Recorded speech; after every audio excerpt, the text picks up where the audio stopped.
Dr.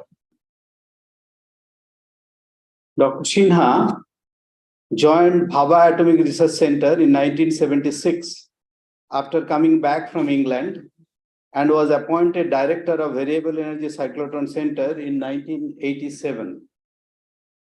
He was a fellow of the prestigious Indian National Science Academy as recognition of his outstanding research in physics in 1989.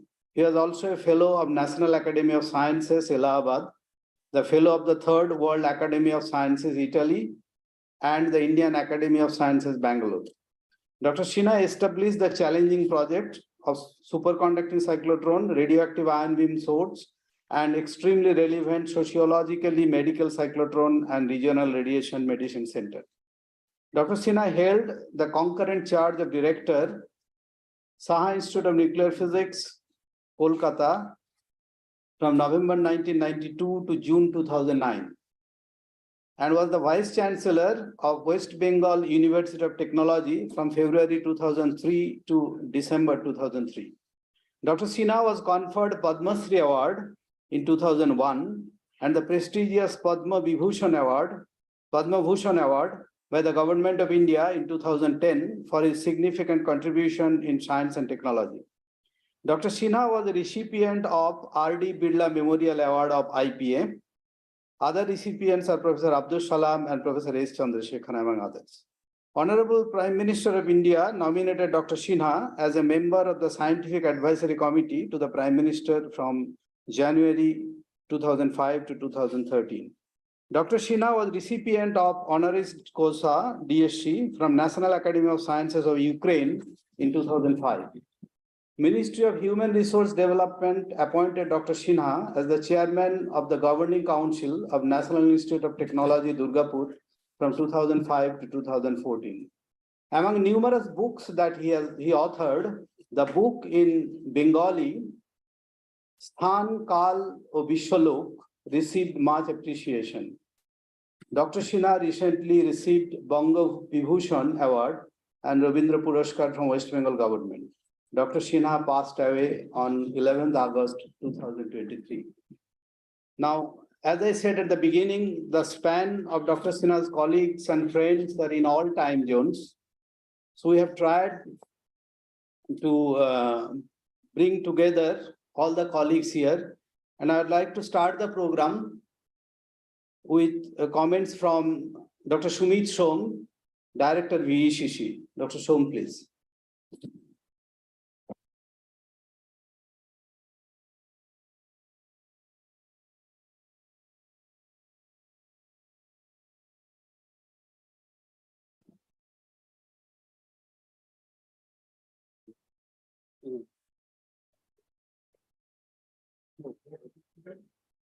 Yeah, Dr. Som, I think you are muted maybe. Can you please check your microphone?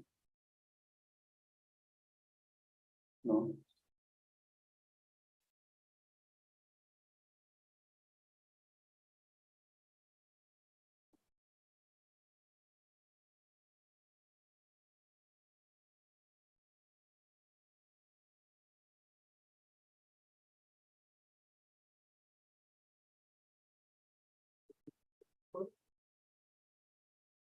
No.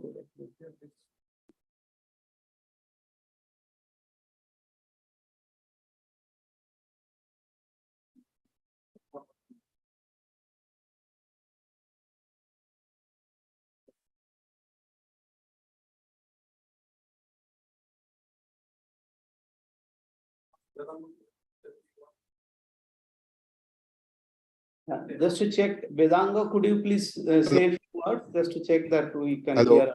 Can you hear me? Hello. Yeah, I can hear you. So, okay. Subhasis, can you hear me? Yeah, I can hear you now. Yeah, go ahead, please, Dr. Som. It was an extremely sad news. In the morning on August 11 this year, that our beloved Dr. Bikash Chandra Sinha was no more. The legendary and internationally reputed physicist of this generation from India, Dr. Sinha breathed his last in a nursing home at Kolkata that day. Born on 16 June 1945, he had an illustrious career as nuclear and high-energy physicist. Now, as Subhasis already mentioned, that he was appointed Director VECC in 1987, and I myself joined in VECC as a young RF engineer in the year 1988. So that time he was already the director of this institute, the longest term director of VECC, served as our guardian, in my opinion, and introduced the scientific and technological potential and excellence of the center to the international platform. Being a nuclear and high-energy physicist, his outlook for the indigenous development of modern energy frontier accelerators like the K500 superconducting cyclotron at VECC Kolkata, one of the most complex accelerators, was truly unimaginable. He was an outstanding administrator too, with absolute positivity. For example, even when we were struggling for extracting the beam from the superconducting cyclotron, Dr. Sinha motivated us to boost our morale. He always dreamed that the benefit of scientific achievement passed on to the common man, and accordingly, he managed to convince the then higher authority of the government of India to get the approval of 30 MeV medical cyclotron project at VECC Kolkata. Subsequently, he expressed his happiness when both superconducting cyclotron and medical cyclotron started functioning as desired. As Subhasis already mentioned, that he has received many national and international awards. And so I'm not repeating those things. So now I finally say, may his departed soul rest in peace, and may God give enough strength to the bereaved family in this difficult time. Om Shanti. Thank you. Thank you, Dr. Som. Now, I would request Professor Helmut Saaz to say a few words, who was his colleague, not only in the study of quark gluon plasma theory, but in organizing many conferences starting from 1987, the series International Conference of Physics and Astrophysics of Quark gluon plasma, which was held in Bombay. Professor Saaz, please.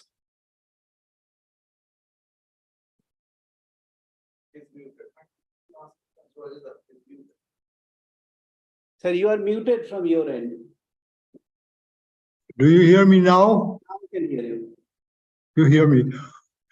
Yes, dear friends, it was indeed with great sadness that I learned last week that Bikash Sinha is no longer with us. To me, he was a great friend and colleague for so many years that his departure, his absence is hard to believe. And the reassuring is that because of all that he has done for us in our field, he will not really be gone. He will be with us in spirit always. Let me go back a little. In the mid-1980s, strong interaction thermodynamics started to emerge as a new field of physics research, with lattice QCD on the theoretical side and heavy ion collisions on the experimental side. In 1985-86, the experiments started both at CERN and at Brookhaven. And Bikash was the first among the first to realize that the upcoming importance of this field the future perspectives of it. And he wanted to make sure that Indian scientists would become a part of this emerging new research field from the very beginning.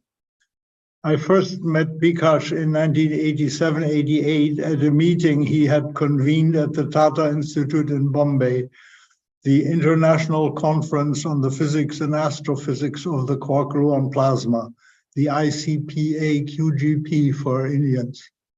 It brought physicists from all over the world to Bombay, where they encountered their Indian colleagues and where they started an exchange that went on from that time until today.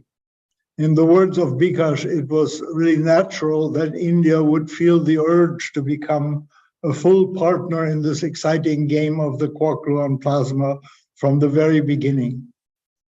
The meeting, let me show, here is the proceedings.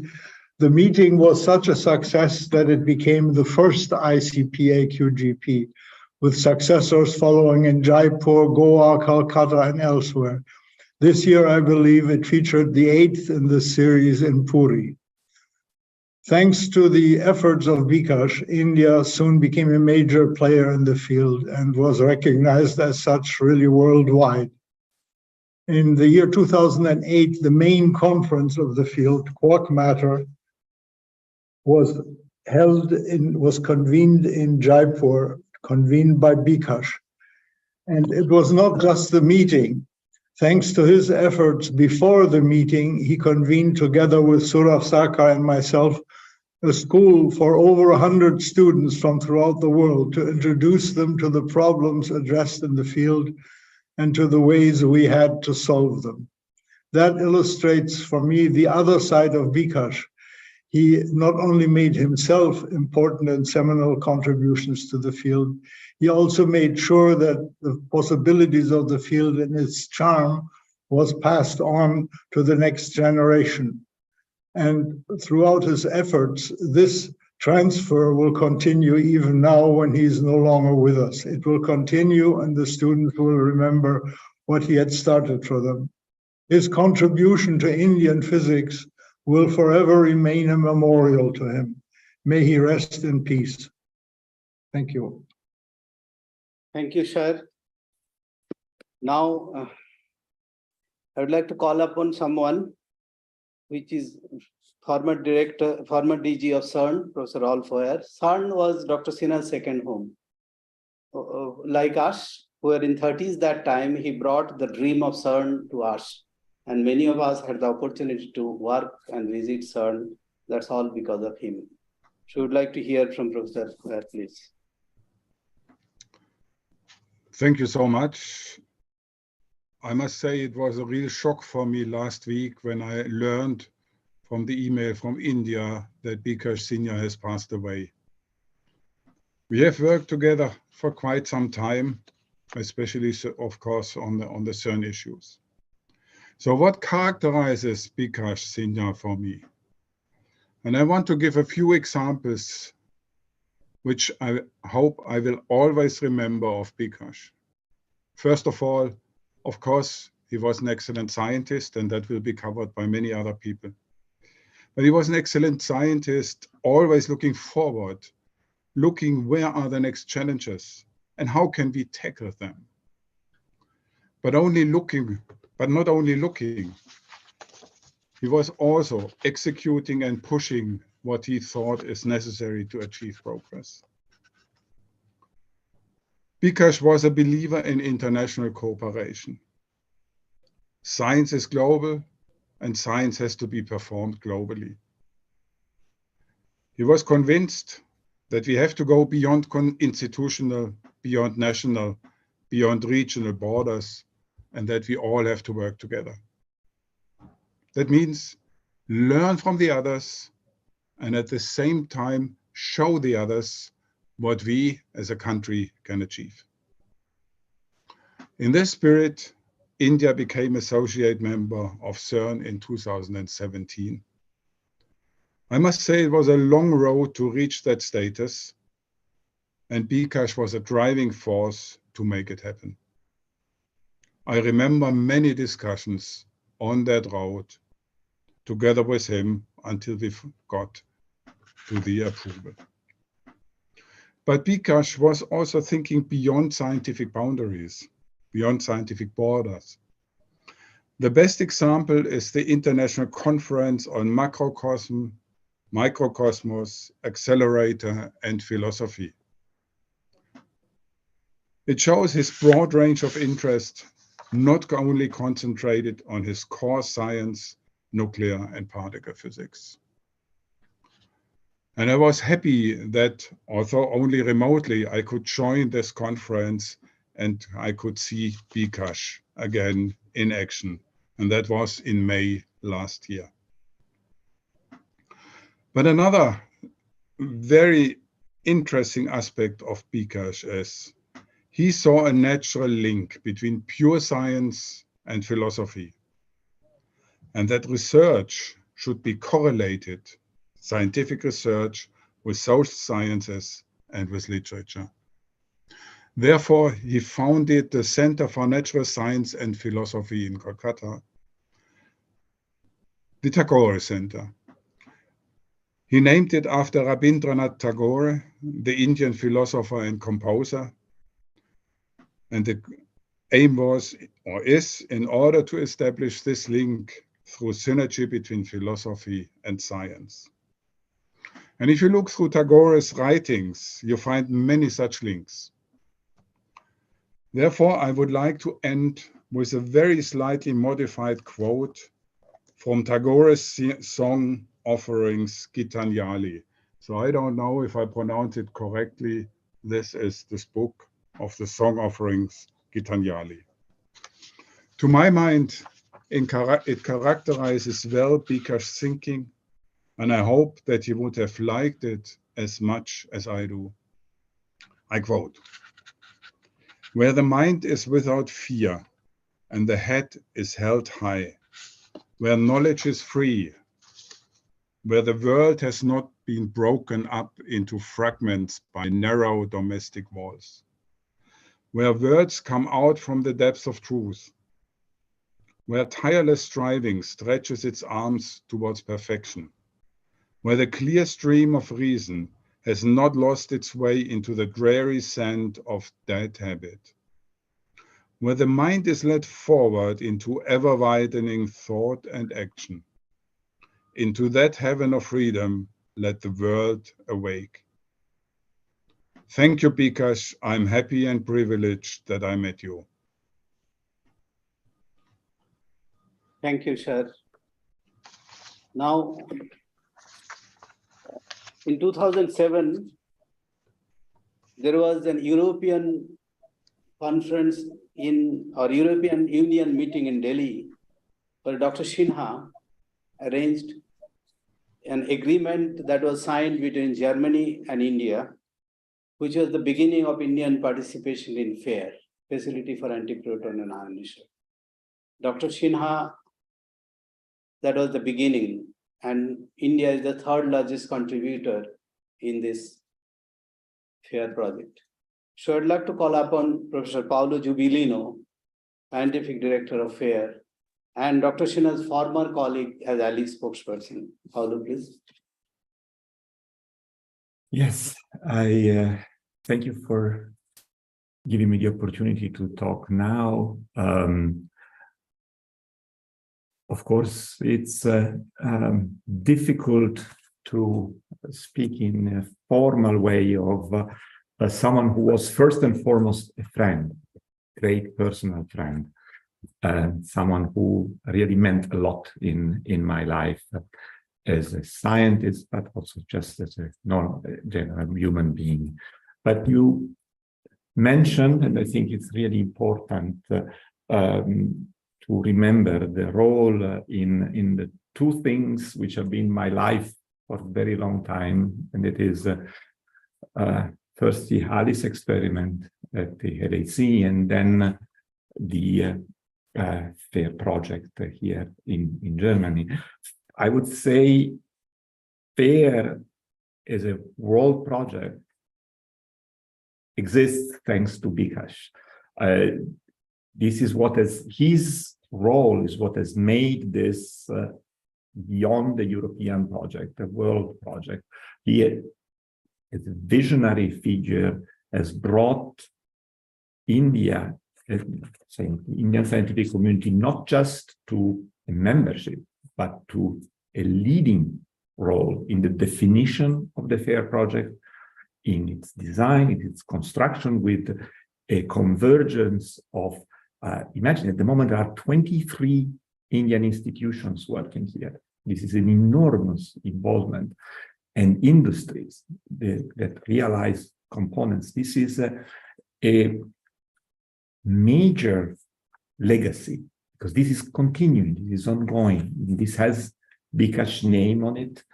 And I would like to stop on this specific point. There's many people contributing today. I think that what I would like to remind people is the extraordinary visionary capability of Bikash to lead, to be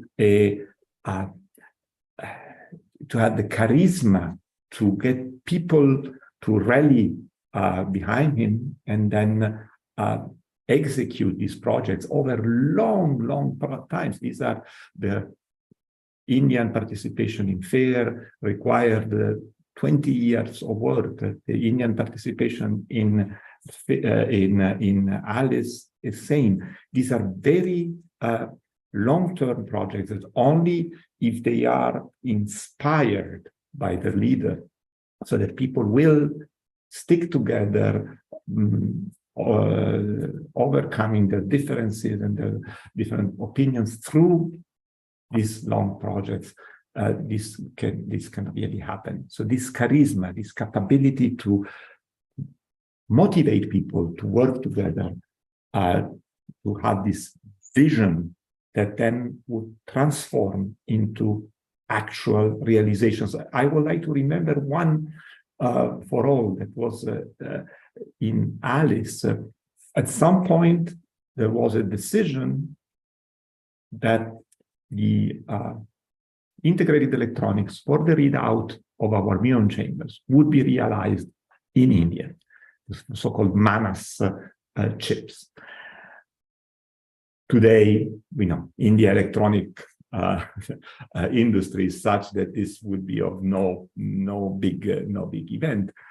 At the time, that was a visionary thing. I mean, it was never been done anything like that.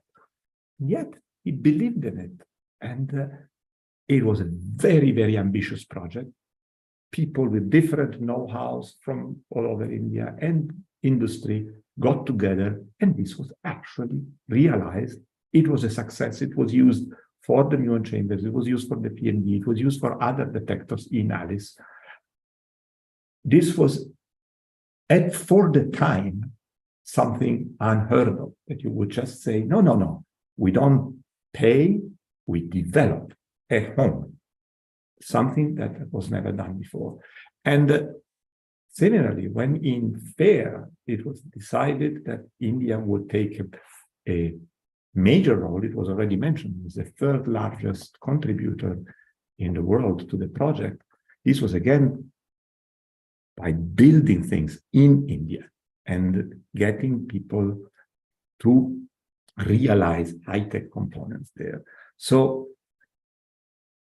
I would really remember this ability to have a vision and to transmit it, to inspire the people with it, and to be able then to communicate it to the political powers, so that in the end one would get the resources and the support to realize them. That is always also necessary. So it is on both sides, towards the political power and towards the scientific community. He was a driver. He could transmit his vision to all of us. So we are sad because he has left us. I am personally very sad because I lose a friend, but his legacy is alive in this thriving, beautiful scientific community, in the development of high tech and in the capability to realize world-class scientific projects with Indian leadership, not just participation. I think that we all owe him thanks, and he is with us in his works.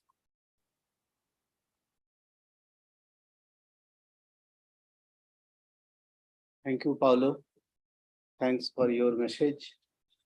Now, I would like to call upon Professor R. Chidambaram, who was Professor Sinha's colleague, friend, and we have seen Professor Chidambaram from a distance with Professor Sinha. So I'm sure you will share his memory. Professor Chidambaram, please. We are meeting on a very sad occasion. It's difficult to believe that Dr. Bikash Sinha is no more with us. I remember his meeting me when he had come from England, and he came and we met in the Bhabha Atomic Research Center. I was a condensed matter physicist, and he took in a lot of effort to explain to me this concept of the quark gluon plasma, which is a field which interests him a very great deal. And he was also convinced that very large facilities cannot be built in any one country, and we have to share them. And India should contribute to setting up very advanced detector and other facilities in this. So that is how he was one of the driving force from India when they were searching for the Higgs boson at CERN.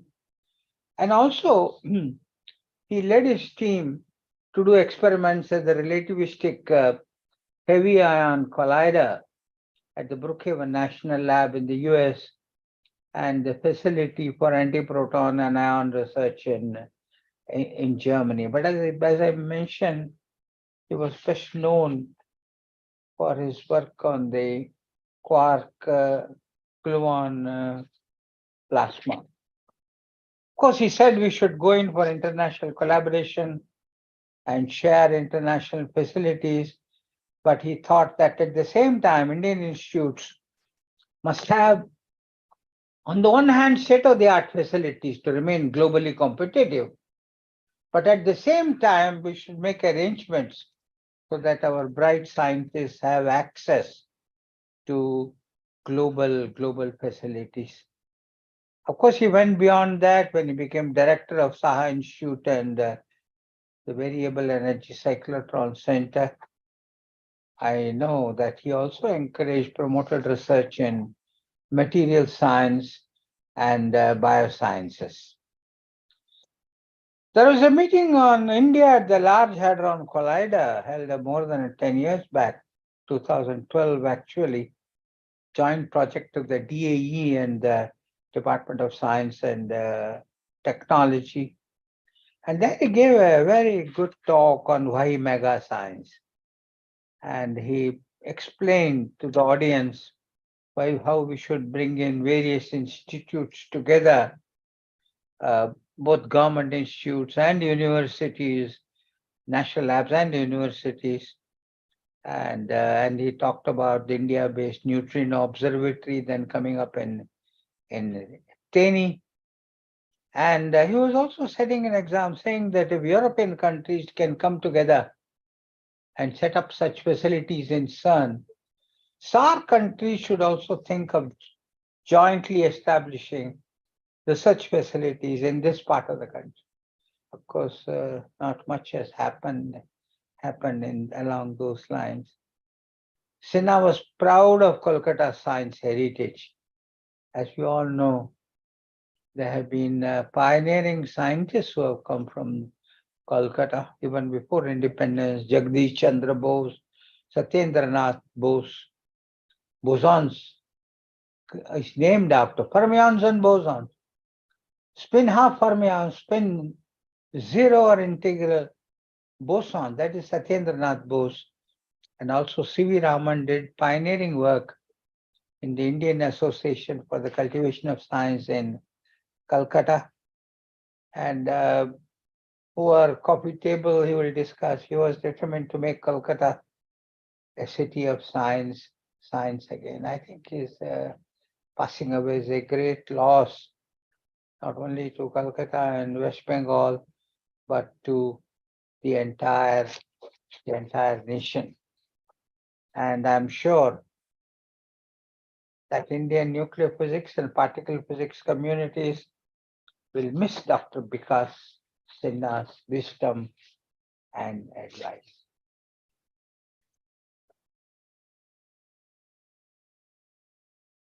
Thank you, Sher, for your memories. Now, I would like to call upon Professor Subir Sarkar, who is from Oxford. He is having some urgent sheet. So, Professor Sarkar, please. Well, a few words. Thank you very much for giving me the time to say a few words about our dear departed colleague, Bikash. In fact, I was in Kolkata on the day he passed. We were holding a meeting at the Association for Cultivation of Science that was just mentioned to honor another great Calcutta physicist, Amar Kumar Raichaudhuri, when the news of Bikash's passing came through.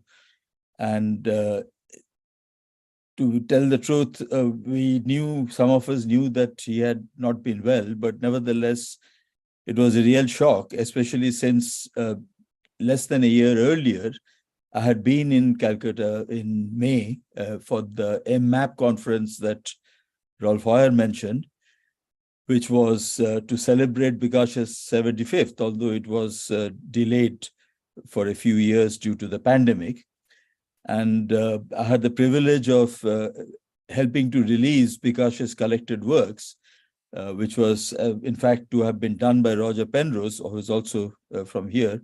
But Roger could not come to the meeting, and Bikash was grateful that this meeting to celebrate his achievements in science and in science organization, and in particularly putting India on the world stage at CERN and elsewhere, that we would be able to discuss this and present a sort of a template for future generations to learn from. And I see that somebody, in fact, sent me a photograph of Bikash and I sitting in the front row of this meeting. And I remember he was leant over to me and he said, in his characteristic style, which you will all recognize, "I'm damn glad this meeting is over," before I actually popped off with his characteristic rueful smile. And that, in fact, really brings home to me that apart from all the qualities that people have mentioned, his achievements as a scientist and lab leader, etc., that he had a great sense of humor, and that is what I will remember him for. In fact, I recall that we met him 50 years ago nearly. I think it was 1974. I had just joined the Tata Institute of Fundamental Research in Bombay and was walking down Homi Bhabha Road with Amanda, who later became my wife. And Bikash was coming from BRC, where he was then working, and he stopped his car and asked if we wanted a lift. And of course, we got into the car, and I did ask him, "Why did you stop for us?" And he said, "Well, even from the back, I could tell that you are physicists from the way you walk and the way you talk." And I have to say, it's little things like that that stick in one's mind over the last 50 years, because he was that kind of character. He touched many lives.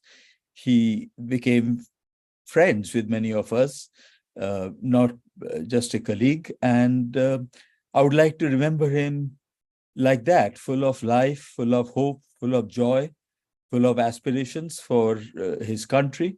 And we would also like to remember him for all that he achieved. And God rest his soul. Thank you. Thank you, Professor Sarkar. Before I call upon Professor Nagamia, I'd like to read out a message sent by our former chairman, Mr. Anil Kakodkar. Mr. Kakodkar has written, I read, Dear Dr. Chattopadhyay, thank you for your mail. With sad demise of Dr. Bikash Sinha, we have lost an enthusiastic scientific leader and an institution builder. I thank you for organizing the memorial meeting on 22nd August to bring back memories of this well-rounded personality and to pay homage to the departed soul. Unfortunately, I have an unavoidable meeting at the same time. I am thus not in a position to join. My deepest respects to the memory of Bikash. Om Shanti. Now I would like to call upon Professor Soji Nagamia, Dr. Sinha's longtime friend, co-worker and colleague. Professor Nagamia, please.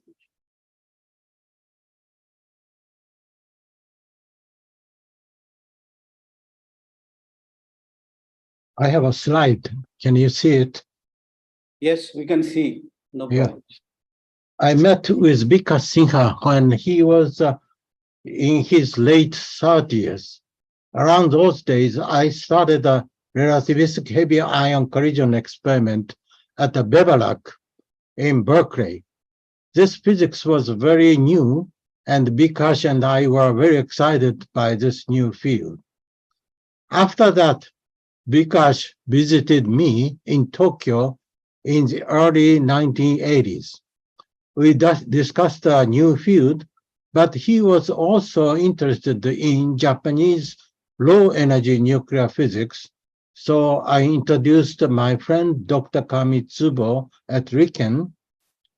Dr. Kamitsubo then started an international collaboration between Calcutta and RIKEN for some years.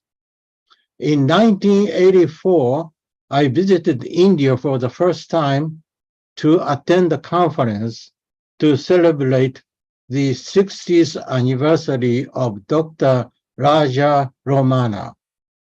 There, I was asked to give an opening talk at the conference, most likely due to the arrangement of Bikash Sinha. Those days, I started a new experiment at the Brookhaven National Laboratory, first at the AGS experiment and later at RIC. To my surprise, my talk was in the Times of India. This is an excerpt from a newspaper. My name is here, and Dr. Romana is here. The meeting itself was very amusing to me. For example, one evening, Dr. Zimani in Hungary asked me to sing a song together. Then over 50 Indians joined later to sing together. Around 1990, RIC started to form its experimental groups. Bikash and I had various discussions. These days, about 70 Japanese people and also the budget contributed to the RIC. But those days, only less than 10 people were from India and China in Asian countries at RIC. 30 years later, India and China dominate Asia, but not Japan. There are many reasons, but Bikash created an international presence considerably in the field. Examples are in Ali's collaboration at CERN LHC. There are 134 collaborations from India, a top among the entire Asian countries. In STAR experiment at the RIC, 41 collaborators from India, also from influence of Dr. Sinha. Furthermore, Bikash contributed previously to the SPS experiment at CERN, and now the FAIR project in Germany, as stated before. Bikash I miss you very much as one of your best friend. Bikash, you contributed very significantly to the field. In 2010, Bikash visited Japan during the first Asia Nuclear Physics Association workshop. For me, this was his last trip to Japan. Here's a Bikash and me. I would like to pray from the sky of Japan by saying, Bikash, please have a peaceful sleep. Thank you very much.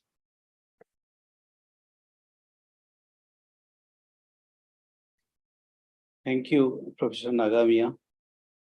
Now, I would like to call upon another friend of Professor Sinha, co-worker, and we have seen them together several times. Professor Horst Stocker from Germany. Professor Stocker, please.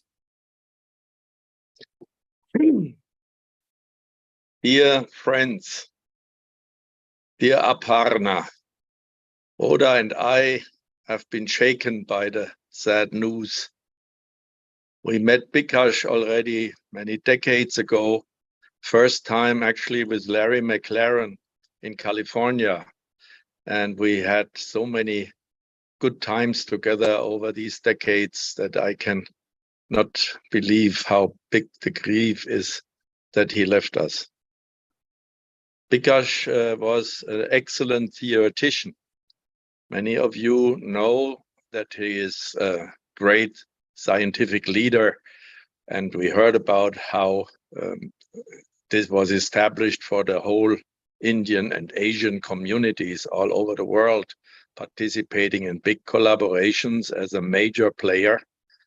But I would also like to tell you from the private side that we had just enjoyed tremendously many times visiting Calcutta and also Rajasthan and many other places where Bikash organized fantastic scientific meetings. And we enjoyed his and his wife's friendship and hospitality so many times. I'll never forget how he led us together with Shibaji Raha up into the mountains where we have been in an old colonial hotel with fantastic discussions on poetry, on literature, on culture. A most cultivated man. We had beautiful music, Indian music, and historical tales which he told us. We were enjoying so much. Bikash scientifically, for me, was most important because he pushed away our sometimes too narrow thinking into the dilepton sector and actually established not only dileptons as a signal, a very clear signal for, and photons for a possible transition to quarks and gluons, but also pushed us in Germany in the International FAIR Consortium to consider taking very serious these high baryon density matter at the FAIR facility, which is at a square root of S of 5 GeV for gold on gold at 10 GeV, to establish actually there the dileptons as a major part in our FAIR concept. And India has actually done a marvelous job on preparing the dimuon spectrometer for CBM, which I actually must say, I would have not thought that this actually gets fully funded by India, and it happened. And Bikash was the one who made it happen.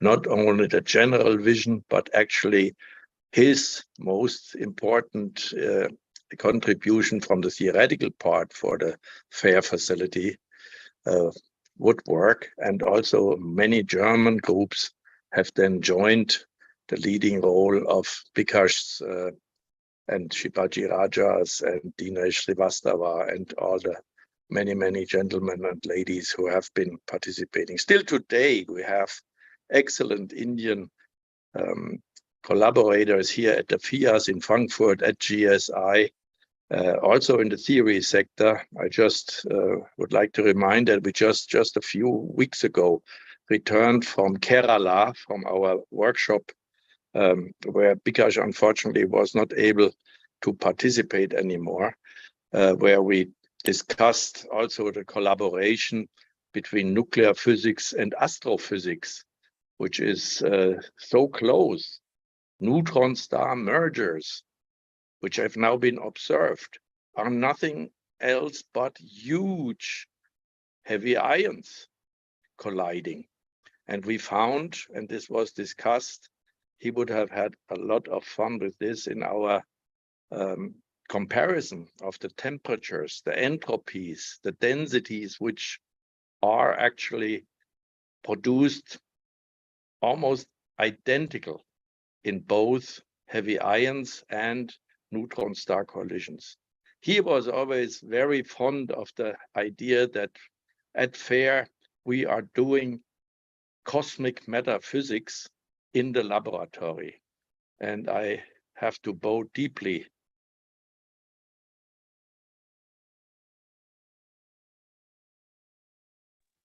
And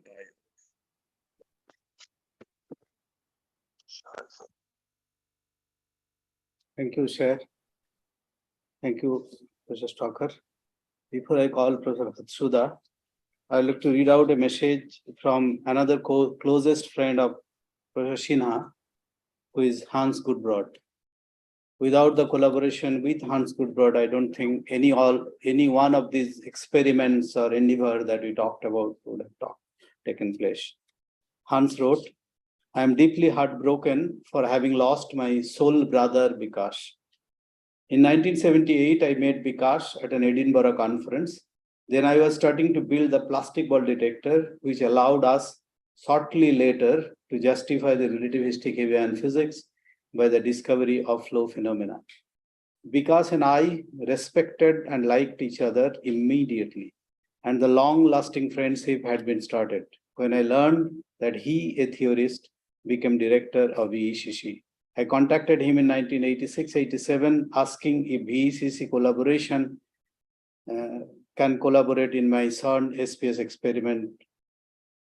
Now, it was due to his charismatic, ambitious, and visionary personality that he attracted important young experimentalists in India and start the Indian participation in my CERN experiment. Bikash succeeded in getting Indian universities and institutes to collaborate in an international level. Bikash became the third force in Indian science, as our friend B.S. Ramamurthy expressed it so brilliantly. On a personal level, we were very close in times of trouble, which made me feel that I had a true soul brother. Today, India and I lost a powerful scientist who loved his country when it was opening up to the world and who gained a place in the world of science for himself and for India. May his spirit last long in the many young Indian scientists who enjoyed working under his umbrella. Bikash and I had a saying, don't scratch with the chicken, but fly with the eagles.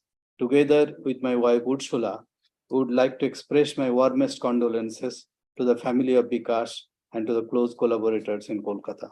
Hans Gudbrod, Heidelberg Chairman. Now I would like to call up Professor Hatsuda, please.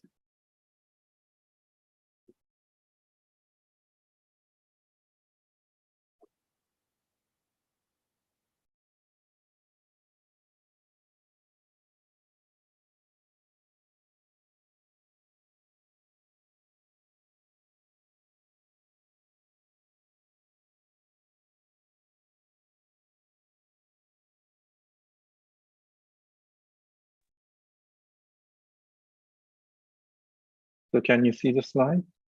Yes. Yeah, okay. I'm a theoretical physicist working on quantum plasma for many years, and I met Bikash, I think, at one of the Kokumada meeting in early 90s. And then every time I met him, he always encouraged me, and also the Japanese theory colleagues and experimental colleagues. So it was very much encouragement. And then a few years later, we had organized a Kokumada meeting, 1997 in Tsukuba. Kosuke Yagi and then Shoji Nagamiya were the chair, and then I and Yasuo Miyake were the scientific secretaries. And we had 350 people in Tsukuba at that time. And then the Bikash was one of the international advisory committee members and helped us a lot. So I just magnified his picture here together with the other colleagues. He's here. I think he was 52, age 52 at that time. I was 15 years, I'm 15 years younger than him, and I'm sitting here. So from that time, I started to talk a lot with him about physics. And around that time, the Bible of my photon and directons are from his physics report with Jani Alam and then Raha. So that was published in 1996. As you know well, Bikash was the pioneer of photon and leptons in this field. And it was very well summarized in this physics report, and I learned a lot. And then after that,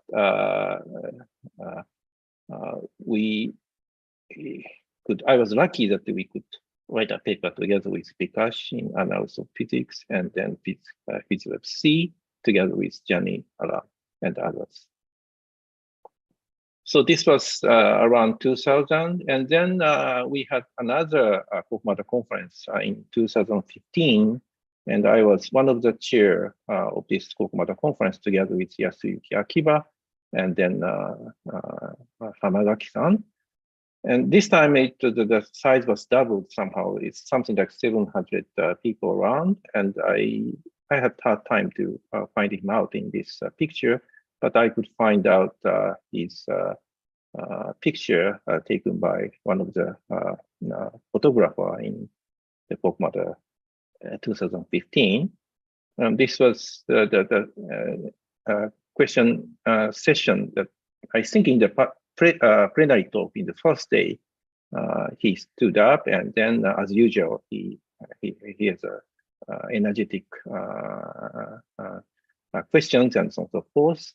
And then he really looks like the same when he was at the age of 52. So at this time he's 70, but he never, becomes old. And then, so it is very sad that,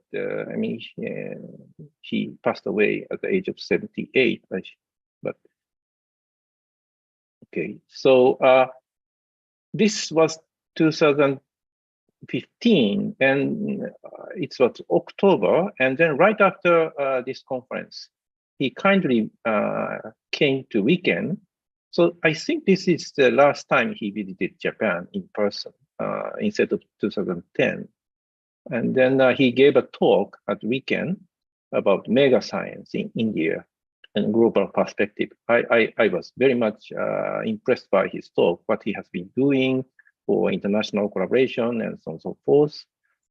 And he gave a talk together with Shoji Nagamiya. He talked about J-PARC project. So this was the last time I met him in person, but still he was very much energetic, and then he really looked giant. So may you rest in peace, Bikash. Okay, thank you very much. Thank you, Shar, for sharing your memories. Now I would like to call upon another friend of Professor Sinha. I think it is very early morning for him. Professor Larry McLaren, his friend, colleague, and of course co-worker. Professor McLaren, please. Yeah, thank you. Yeah, it was very, very sad when I heard of Bikash's death. he was a very, very close friend. I met Bikash at the Quark Matter meeting in Asilomar in 1986. He convinced me to help organize the American participation at the first meeting of the International Conference on the Physics and Astrophysics of the Quark Gluon Plasma in Mumbai in 1988. At that time, Bikash was 40 years old. We were then very, very young. This was early in his interest in the quark gluon plasma. We sat down and talked, and Bikash knew exactly what he wanted me to do. And that was always characteristic of my interactions with Bikash. He always knew exactly what he wanted me to do.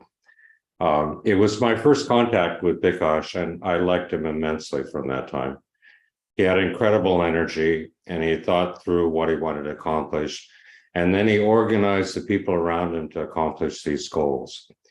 He was a very rare theoretical physicist, one who was smart, but not only motivated by his brains, but also by the intensity of his emotions.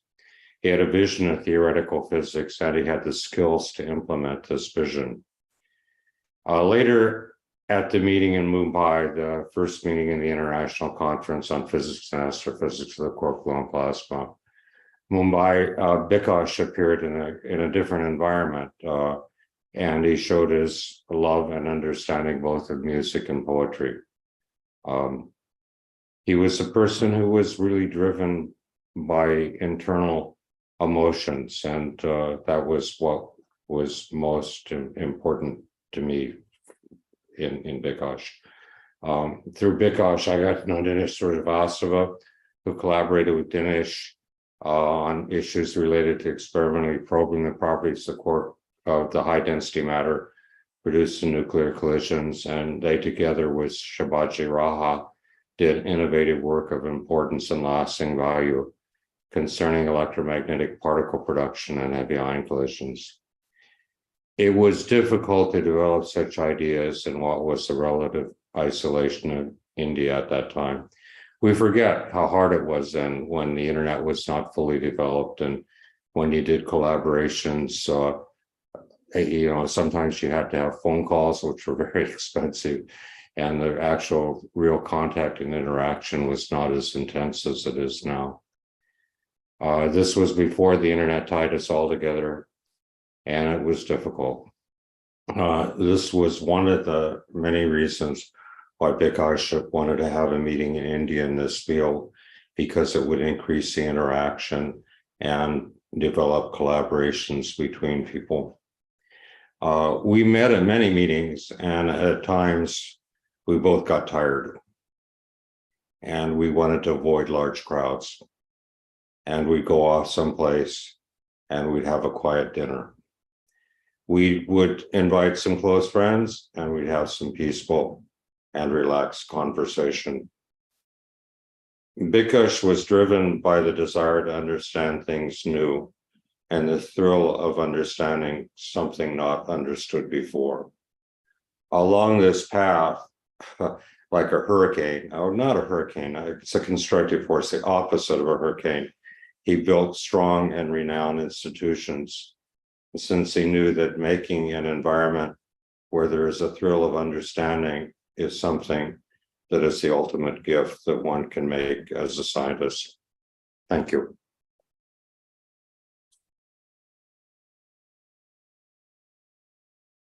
Thank you, Larry, for your words on Dr. Sinha.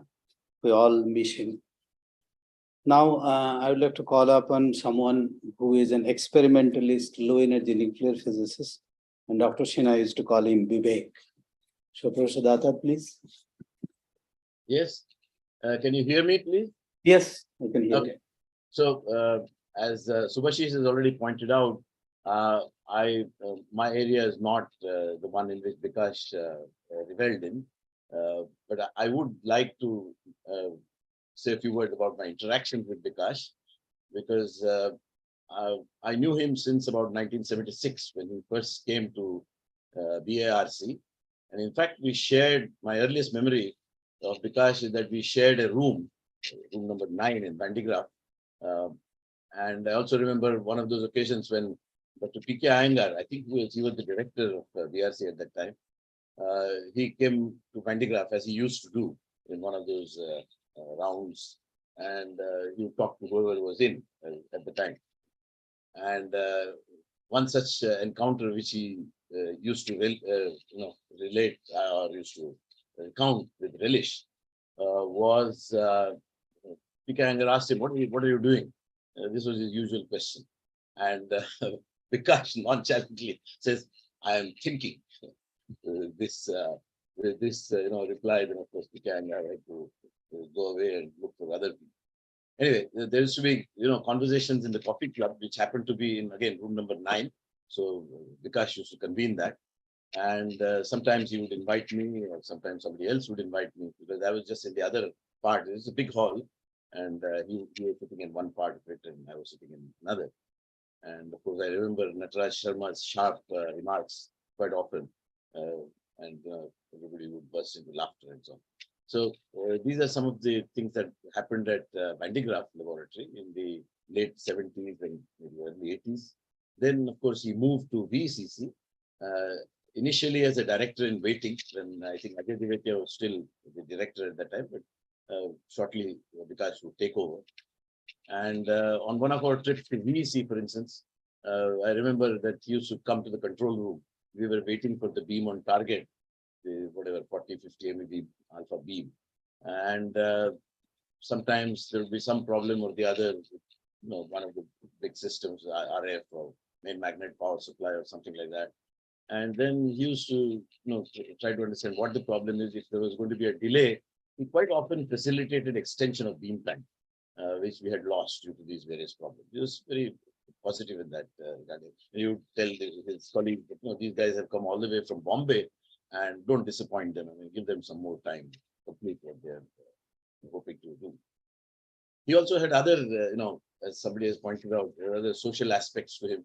And for instance, on one occasion, he said, hey, have you tried out any of these good restaurants in Calcutta? So he suggested one, which is called the Sky Room. It was a restaurant on the Park Street. And he said, why don't you try the smoked pinsa there? And indeed, we went there, a colleague of mine and I, we went there, and my God, it was super. I tried to get such a hilsa in Bombay, in Calcutta, but it was nothing like that at all. I also remember on one of these occasions when we went to VC for the experiment, that he invited us to his house. And the remarkable thing, even in those days, I think it must have been in the early 90s or something, that there were many of these big tower blocks coming up. And he sort of viewed that. He said, yeah, what can I do? I mean, this house is now surrounded on all sides and there is less light, but this is how life is now. And I remember another occasion much later, of course, this was in the early 2000s, that there was some discussion which Shobha Bhattacharya, who's then director of TIFR, he had initiated. He actually wanted this INO program to shift from TIFR to science. That was his proposal. And, any other director of VECC science would have lapped that up. But I was very impressed by the fairness of Dr. Sinha in that he looked at all aspects. He visited the two sites.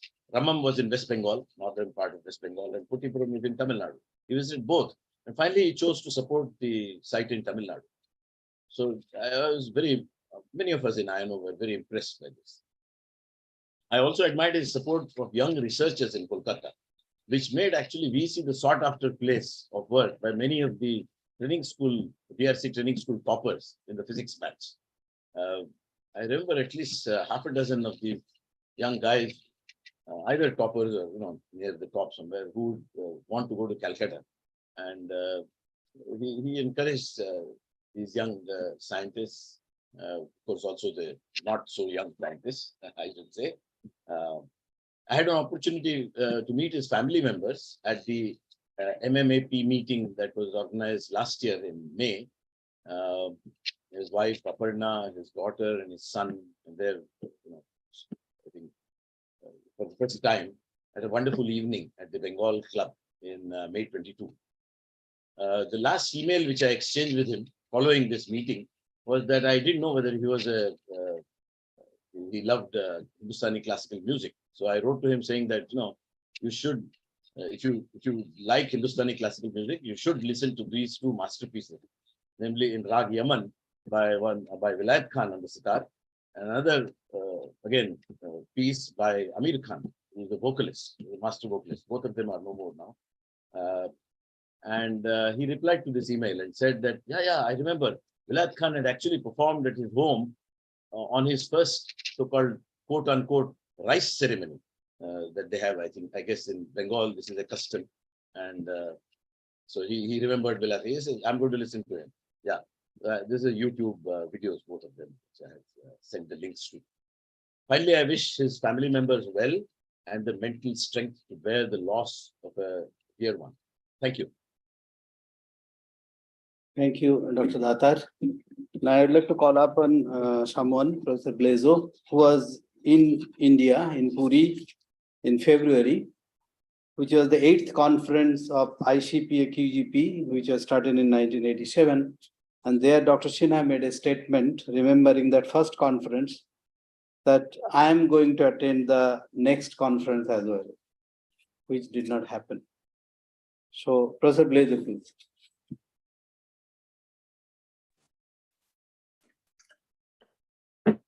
Can you hear me?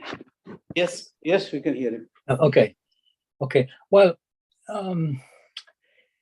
I was very sad by learning the death of Bikash a few days ago. I met Bikash for the first time in person at the occasion of this meeting in Mumbai, which was already mentioned, the first international conference on the physics and astrophysics of the quark-gluon plasma, which was organized in the Tata Institute by Bikash. This was an important meeting scientifically, but also what I would like to emphasize, and it was important for me, it was also the cultural aspect of the meeting is something I also remembered. Bikash had organized a wonderful music concert, and we had opportunities to discuss about Indian music, which he loved, and arts, and even Indian philosophy. And this is where my admiration for the man and our friendship started. In fact, the title of the last meeting that was organized to celebrate in his 75th birthday, shows a breadth of interest in not only in science, but also in arts, poetry, and in particular music, which I love. So after this initial meeting in Mumbai, I had many opportunities to return to India and develop friendships with a lot of Indian colleagues and even collaboration with some of them. Of course, I had in India and elsewhere in the world many opportunities to meet with Bikash.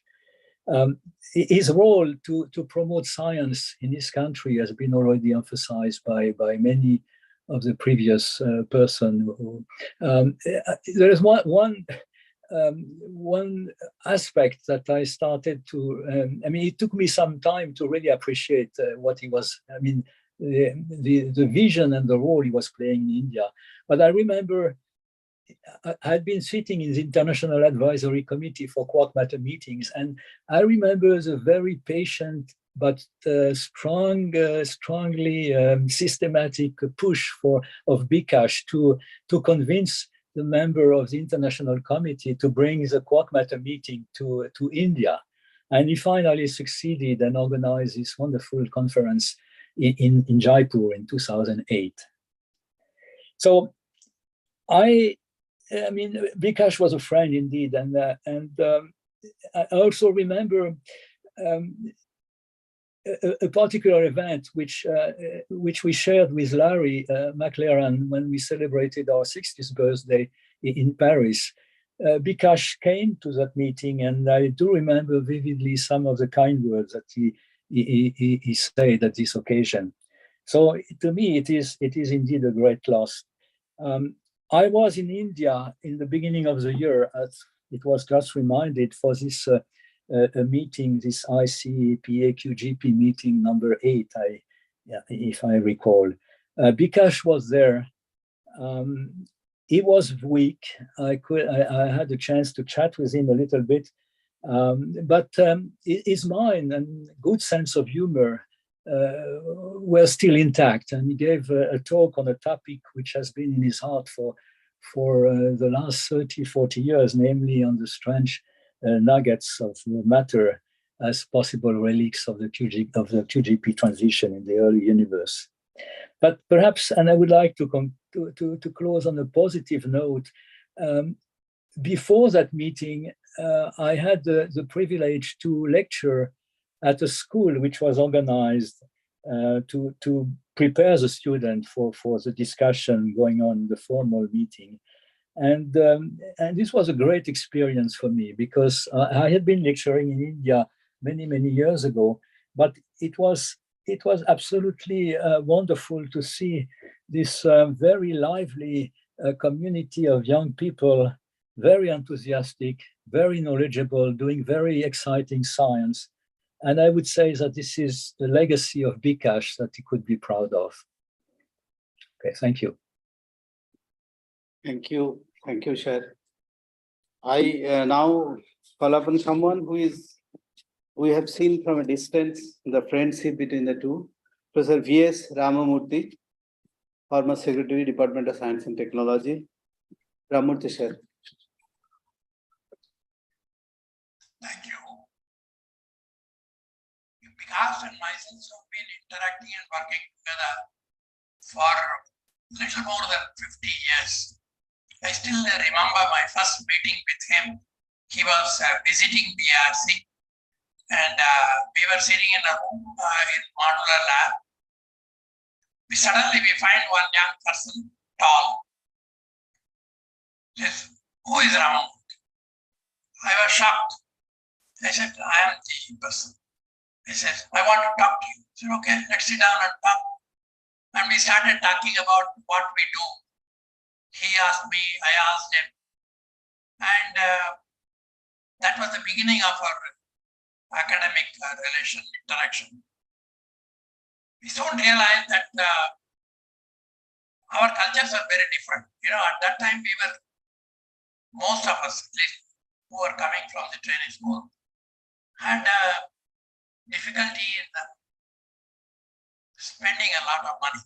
We always feel we are short of money. Bikash was not talking about money at all. He said, let's not be short of ideas. And the low energy nuclear physics was not even considered part. Low energy fission was not even considered part of low energy nuclear physics at that time. And Bikash was still having interest, and then we had a lot of discussions on that.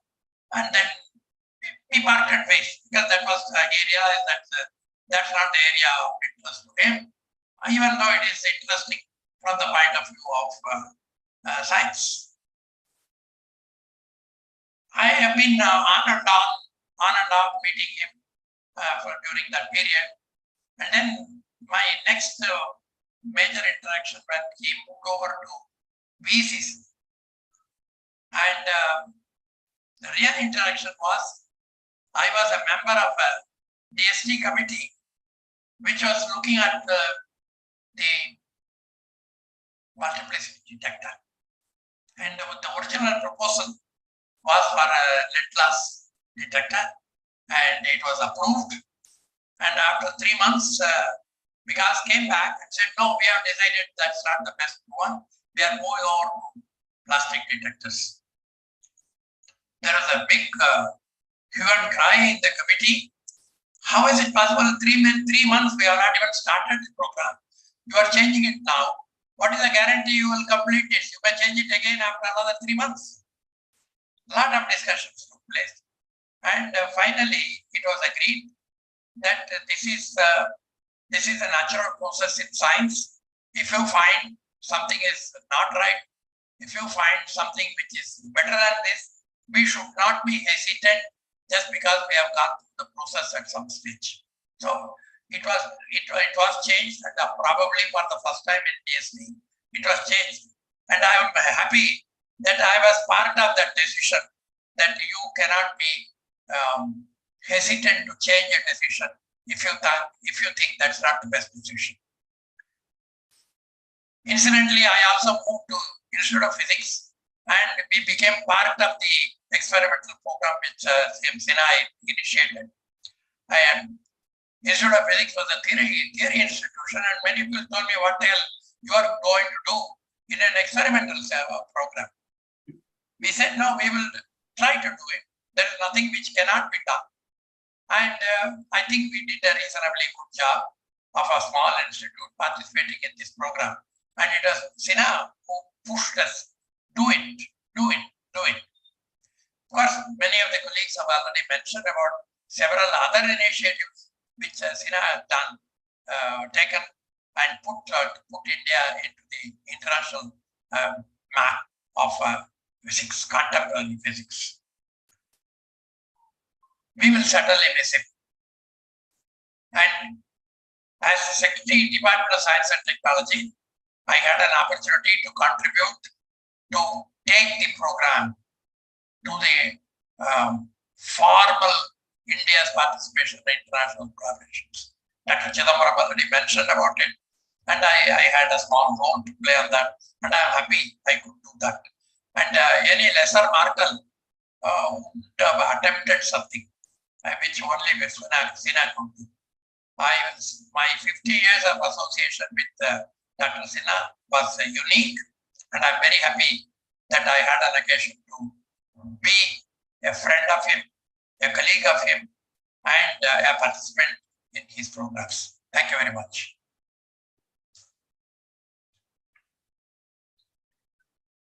Thank you, Sher, for sharing your thoughts with us. Now I'd like to call upon Professor Sushanta Dattagupta, who is, I think, very close and long associate of Dr. Sinha.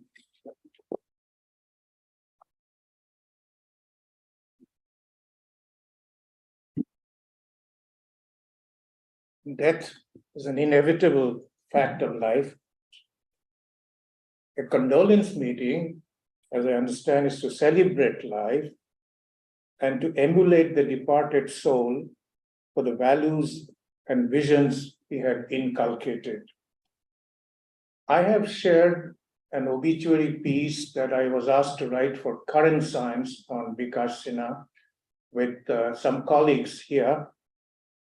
And many of you who have not seen that will read it again in Current Science as it appears. So I shan't go into what I wrote there. I'll discuss some other things. The organizers of the meeting, in particular Subhashish and Tilak, called me one of Sinha's closest friends. I indeed am. And apart from that, there are two other simile that I had mentioned in my obituary piece. Both of us were born in the Murshidabad district. And in fact, I happened to be in the Gandhi Raj school that his family had established. And also both of us returned to the DAE in the same year of 1976. And in fact, I had my first formal meeting with him in Anushakti Nagar in a dinner party given by Dr. N. Satyamurthy, who is no more with us.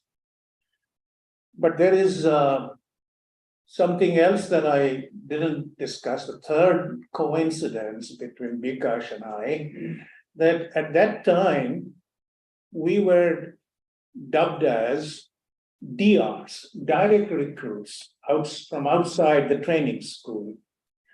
As you know, the DAE is various agencies are divided into two categories. Centers, which are project driven, like BARC, like VECC, IG CAR, etc. And also institutes which are driven by the need for basic research, like TIFR, SINP, IOP that Dr. Ramurthy just now mentioned, HRI, IMSC, etc. But those in the so-called centers were mostly recruited from the training school. Bikash and I were exceptions to that.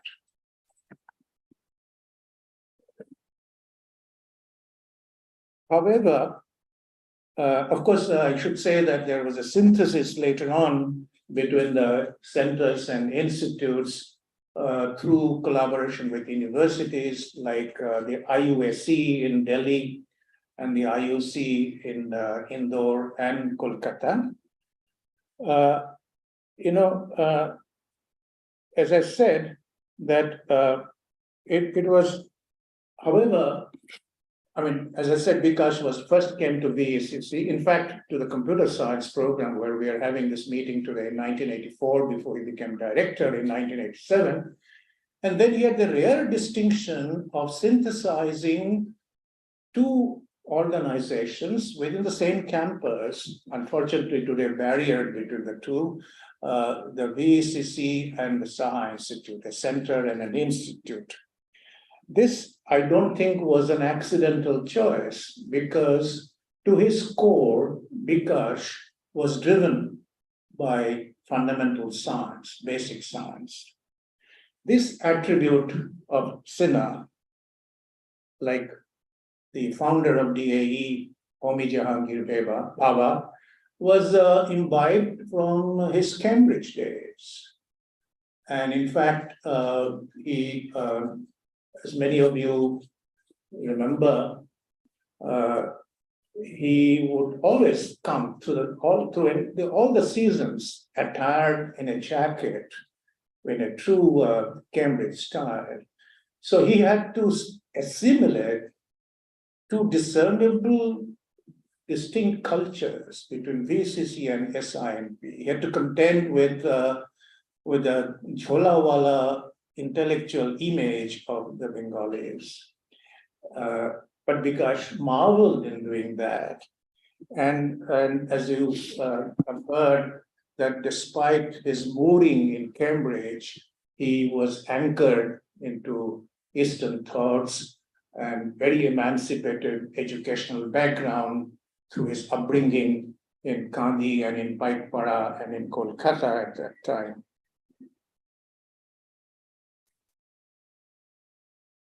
Now, true to his ideals, distinct from his predecessors, Bikash took SINP to the international arena. Much has been discussed already about that. And because to him, science knew no national boundaries. He also, he had brought in universities in the CERN collaboration, specifically Jammu, Delhi, Chandigarh. So he believed that younger people who are actually trained in the universities must be brought to the fore of frontier research in nuclear physics and quark-gluon plasma, high energy physics, etc. This brings me to the last point, and that is Sinha's style of guiding his research students. Some of them are assembled here. They will vouch for it, that he had a style which was partly Cambridge and was also largely following the Gurukul tradition of India, in which the students forgot about the fact that he was actually the boss, but could have frank and very enlightening discussions, sometimes in VECC guest house after office hours, or at his home on Lansdowne Road, in very high-spirited environment, pun intended. So that was Bikash. So we must then remember him for not only for his great leadership qualities, but also for his gracious warmth and friendly hospitality. Namaskar.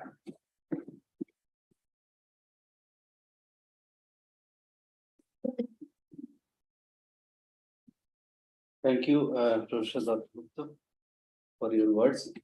Dr. Sinha used to call VECC and Saha Institute and VECC as R&D. R for Saha Institute and D for VECC. That's what he used to say, research and development. Now I would like to call up Professor Peter Braun-Munninger, longtime friend and colleague of Dr. Bikash Sinha. Dr. Braun-Munninger, please.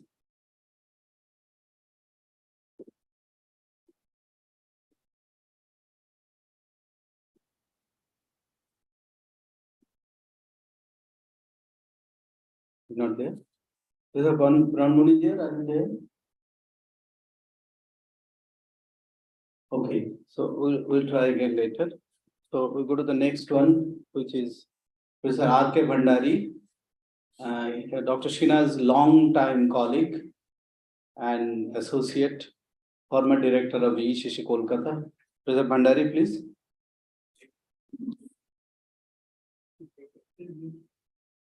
Professor Bhandari, you are muted.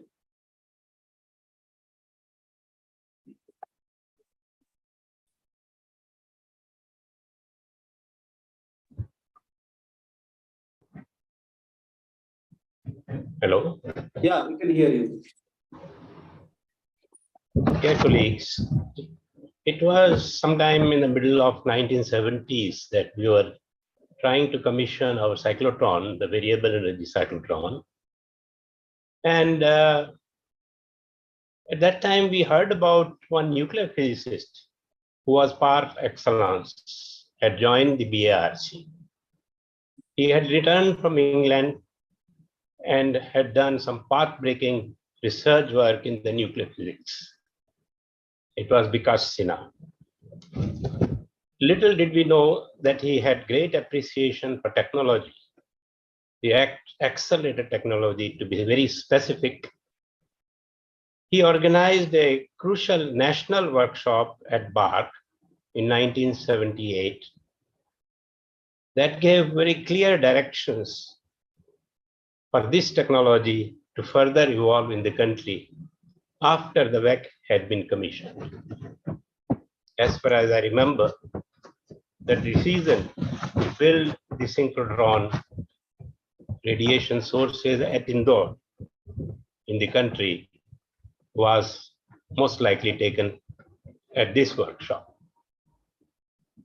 Well, after he moved to VECC Kolkata in 1984 and then took over as the director in 1987, the golden time of the center started. VECC truly became an internationally known laboratory with several international collaborations that we heard about. I was connected with Dr. Sinha, particularly in the field of accelerator technology, of course, generally discussing science and physics several times. And the development of accelerators and related technologies got immensely benefited by his vision, and which was, of course, driven by physics research, fundamental physics, but also by the potential to serve the common man in the country. That's very important. Well, during his directorship, the VECC was developed to give new beams, the heavy ion beams. The superconducting cyclotron was constructed, and as was mentioned, a medical cyclotron was in fact also started. And the radioactive ion beam project, which is a futuristic project, he gave a big push to this project to materialize, and it's doing very good progress. I would like to show you here one picture that tells about the personality of Professor Sinha. It was about 25 years ago, and this is at his home when we tried to celebrate the first heavy ion beam extracted from the cyclotron. What I wanted you to notice, please, is that it's a group, of course, not the complete group, which consists of technicians up to the very senior officers, engineers, physicists, and all. And Dr. Sinha joyously sitting on the floor. And he was so happy. And this is not the only time, he interacted with all the group members right from the technician or level to the senior officers, many, many times when the projects were implemented, which I talked about. They are all super big team activities. And Dr. Sinha was always a great inspirer for all of us. It is because of inspiration, his foresight, and his intense efforts to get those facilities funded and implemented that we have all of them there at the center. He took immense pains himself at all stages to ensure the success of all these projects. He was an extensively traveled person with enormous energy for interactions, discussions, decision-making, and convincing people for funding and also to take up projects. In fact, he was always in a mood to celebrate science. He was deeply immersed in science all the time. I would like to mention about his other visions, the helium exploration and prospecting at a remote place called Bakreshwar in Bengal, where the hot springs are there. And he, in fact, realized the potential of that place for exploring helium and collecting helium for the national needs. Professor Ramurthy supported this activity enormously. And a lot of work was done in the remote fields, in the remote jungles of Jharkhand and West Bengal. Whenever he used to go there, apart from discussing science with the colleagues and also, of course, implementing this project, he was deeply moved by the plight of the villagers in those remote areas. And he had planned to provide them several kind of facilities. While we were exploring helium, all these villagers should be supported in all respects. He was tremendously humane. And like I mentioned, he wanted the accelerators in India to serve the human beings, and medical cyclotron is one example. It was out of extremely difficult pursuit, I would say, discussing with many, many industrial houses for funding this project, that eventually DAE, in fact, funded the project, but has a very, very difficult history. But okay, finally it's working. Radiation Medicine Center at Thakurpukur, where the poor people are treated with the linear accelerators, is also his vision. The center is now, in fact, working very well in Newtown.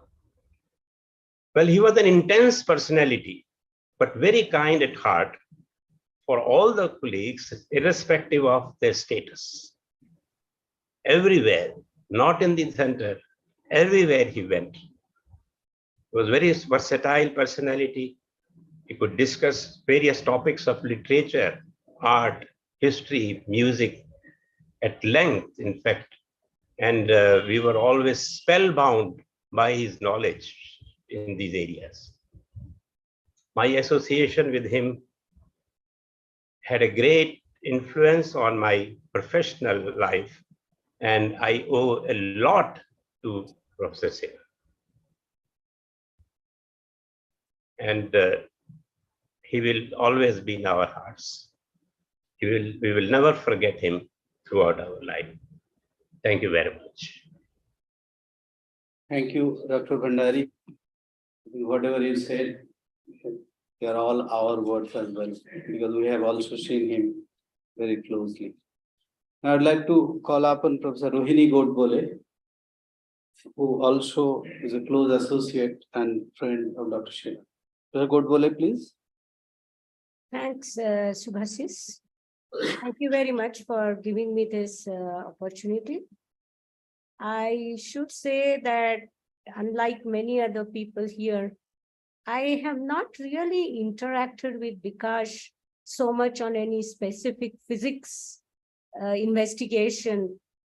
But when I came back to India in 1979 as a young postdoc to the Tata Institute of Fundamental Research, people like DP and Prabir told me, you know, there is this young man, you know, for them, their friend, Bikash, who is a theoretical nuclear physicist, and he is in DAE and DARC and EIFR were always separate entities. And then I was told about this theorist, nuclear theorist, who is doing and dreaming new things. We really ever didn't have much to, as I said, did participate and collaborate on any specific physics discussions. But of course, I have always seen the impact that he has had and I'm impressed by it in building the quark-gluon plasma community in India. I think the days, and that's why I mentioned the year.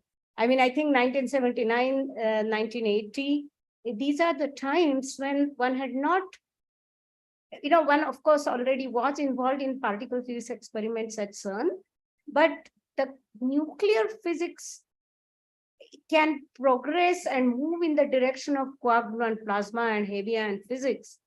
And India can actually become an important part of this global exercise, and not just become a part, but actually become a, you know, take important place in this big exercise, was something that Bikash envisioned. And I really, you know, I'm impressed with that vision that he had. And I think indeed he has been behind the development of the QGP community in India, both experimental and theory, in, you know, sort of in terms of having the international conferences that have already been mentioned. And other very important thing, I think, which I like, which I was always very impressed with, which was already referred to, but I thought it should be emphasized, the involvement of the universities. Right from the beginning, the West area experiments on the direct photon measurements, when direct, you know, this photomultiplier experiments with photomultiplier tubes, etc. I think involvement of the universities, which was something which has always been a very big part of India's participation in heavy ion activity. And I think this bringing in the university community, in my opinion, Bikash's vision also stands behind it. I should say that at a personal level, in fact, I must say that he helped me a lot when I was trying to organize for the International Linear Collider meeting that happened in Bangalore in 2006. We had actually the directors of all the international high energy physics labs in the world at that time in Bangalore. And we wanted the Indian authorities to realize the importance, to some extent, or impress upon them the importance of the studies of future accelerator studies and what have you. Actually, I think Dr. Bhandari will remember, he was instrumental in making a lot of funding chunk available for that meeting. And at that time, Bikash actually helped me organize meetings with that time the chair of the SAC PM and so on and so forth. So I find this aspect of Bikash's organizing ability absolutely wonderful. And I think indeed, as our friend Jean-Paul Blaiseau said, this big, vibrant QGP community is actually the legacy that Bikash has left behind. Indeed, he was a very warm person, a person full of life. And many of us used to call him Raja Manus. You know, he had this very royal bearing. And I think indeed the Indian UGB community will remember him quite fondly. And I have bring my sort of condolences to the family and wish you that the Lord gives you the strength to bear the loss. Thank you, ma'am, for your memories. I think you are right. In the sense, it was in 1991 where it was VECC, Punjab University, Jammu University, and Jaipur, Rajasthan University. These are the groups who started W93, and then came W98, then Star in Brookhaven, then Alice, now in Fair. And now there are more than 16 institutes involved in QGB. So that was the beginning of Dr. Sinha. Now, before I call upon Professor Amit Rai, I would like to read from the write-up by Dr. Bikash Sinha, because who I understand is traveling at this point from Bangalore to Kolkata. He has written, and I read it. Dr. Bikash Sinha, End of an Era. With the sad demise of Dr. Bikash Sinha, a glorious era has come to an end. It is ironic that he succumbed to cancer, for whose treatment and detection he created facilities in Kolkata and prepared the stage for their installation across the country. When I joined Bhabha Atomic Research Center in 1970, as a young person of 18 years, I was asked to work in the field of optical model in nuclear physics. Dr. Sinha, then working at King's College London, was already a world authority on this, and naturally, I read all his papers. I was amazed at the elegance of the language and the clarity of the presentation. In 1972, he visited us in BARC, and it started a lifelong collaboration in science and lessons in leadership, literature, poetry, Hindustani classical, and instrumental music and culture. He returned to India in 1976, first at BARC and then moved to VECC. He was a signatory of our wedding and that of the wedding of our daughter, Richa Joshi. I moved to VECC in 1979. The audience knows how he initiated and saw the completion of so many ambitious projects at VECC, which catapulted it to a high pedestal on the national and international level. He was a very forceful and passionate speaker and one of the best science communicators I have ever known. He taught us to think big and boldly. He started the theory group in the quark-gluon plasma studies, which is now internationally famous, and got a detector built under a national collaboration and installed it at CERN Geneva and Brookhaven National Lab. It paved the way for India-CERN collaboration. Dr. Sinha and I were the first ones to claim that quark-gluon plasma was being produced in the relativistic heavy-ion collisions of heavy nuclei, and our results were used by CERN to claim this discovery. The method we and others developed is used to determine the initial temperature of quark-gluon. He introduced me to world literature, and when I started writing, encouraged me enthusiastically. He wrote effusive reviews to my collections of short stories and books, and always expressed the pride of a teacher in our achievements. He, in his entire family, and even relatives were extremely generous to me and my family. When I was preparing to take over as director of VECC, there was one piece of advice that he gave me: be generous and be gentle. That one piece of advice took me across many hurdles, which anyone holding a position must constantly face and overcome. Guru Gobind Singh famously said, "Chiriyon te main baaj ladaun." I make sparrows fight eagles. Many years ago, speaking at this retirement, I used this symbolism, but fully understand it only now. He was a colossus, and his absence would be felt forever. Dinesh Srivastava. Dr. Amit Rai, please.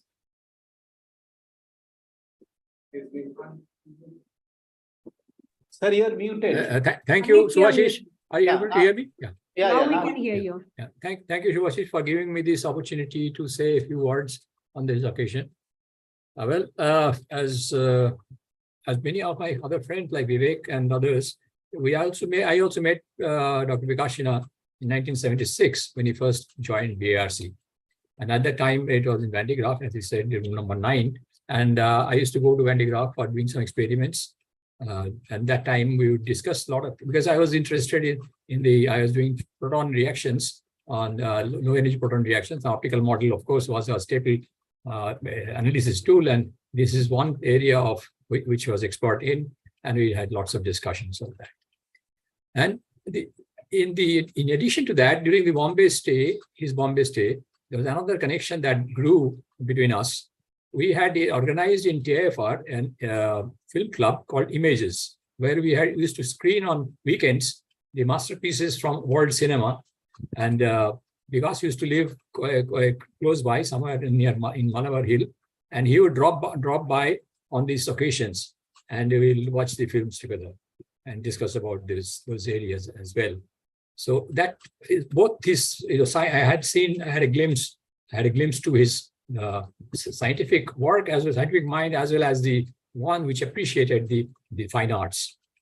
And this association grew. And then finally, after he moved to VECC in 1984, and then I think just before he was taking over as director in 86 or so, he came once to TIFR. And then he accosted me in the West Canteen.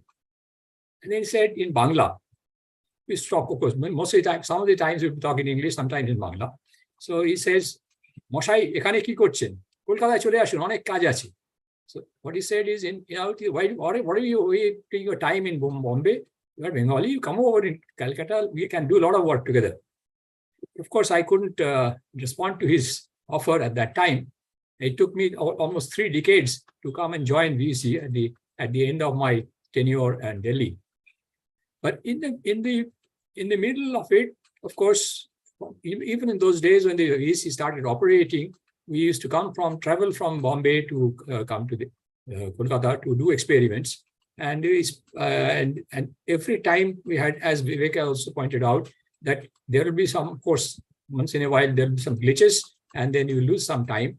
And then Bikash would come down in the control room, ask around what's the problem going on, and then he will allow us to extend. He'll request all his colleagues to extend the time for us, because again, with the same argument that you have come from all the way to Bombay and we're trying to do something, so we should help these guys out.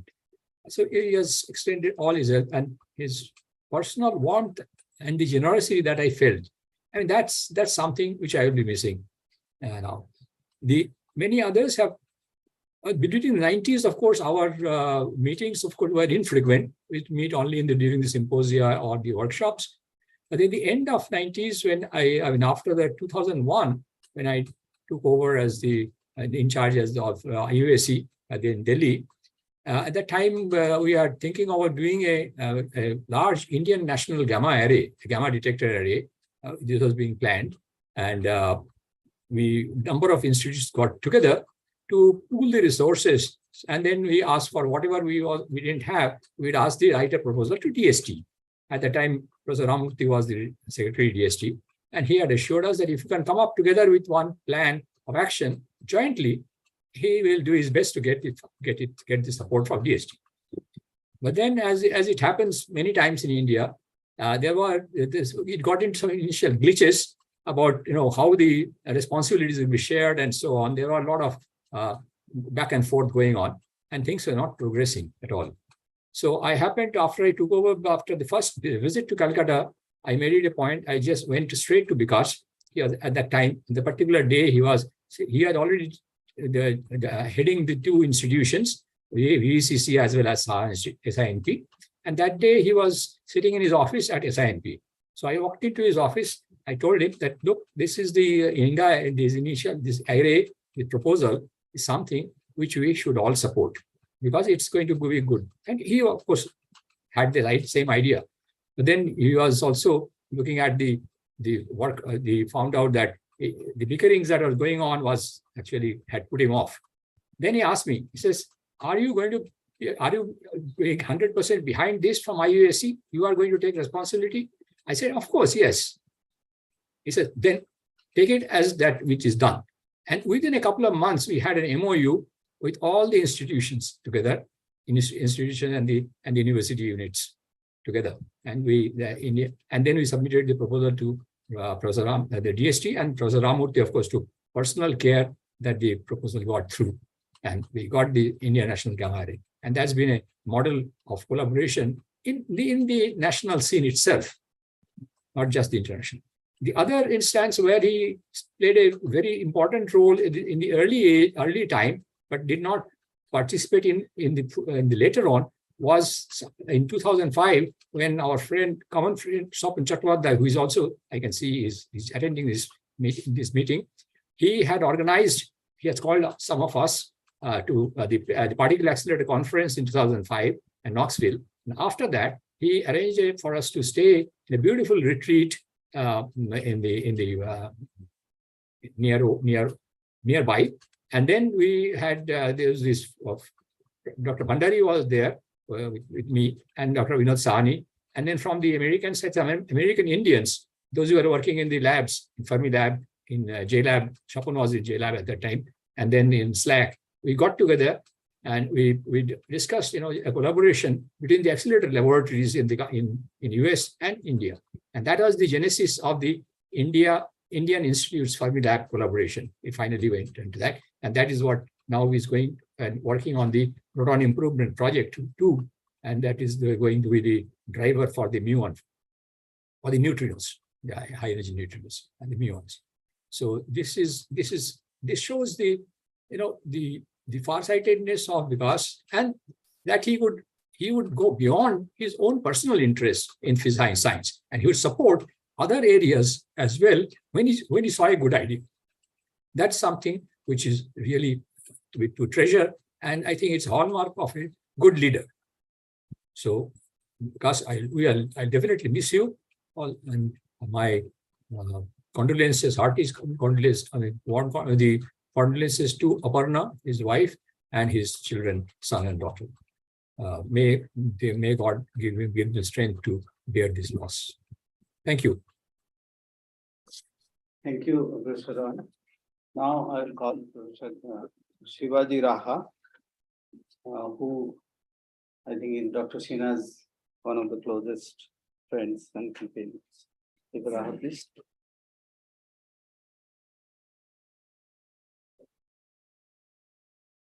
Yeah, thank you for asking me to come and speak. It's very difficult for me to speak about Bikash in the past tense. We have known each other for 45 to 46 years now, and we started actually collaborating in the sense of writing papers together about 5 or 6 years into our relationship. We became close when we both gravitated to Kolkata in '84. He at the beginning of '84 and I towards the end of 1984. And for some reason or other, it's thanks to Bikash that he stayed on in India. It's probably known to many of our acquaintances here that I did not have a very easy time at my first place of work. Let's not get into that, but Bikash made it possible to be able to work at the computer center of VECC, even though I didn't belong there officially.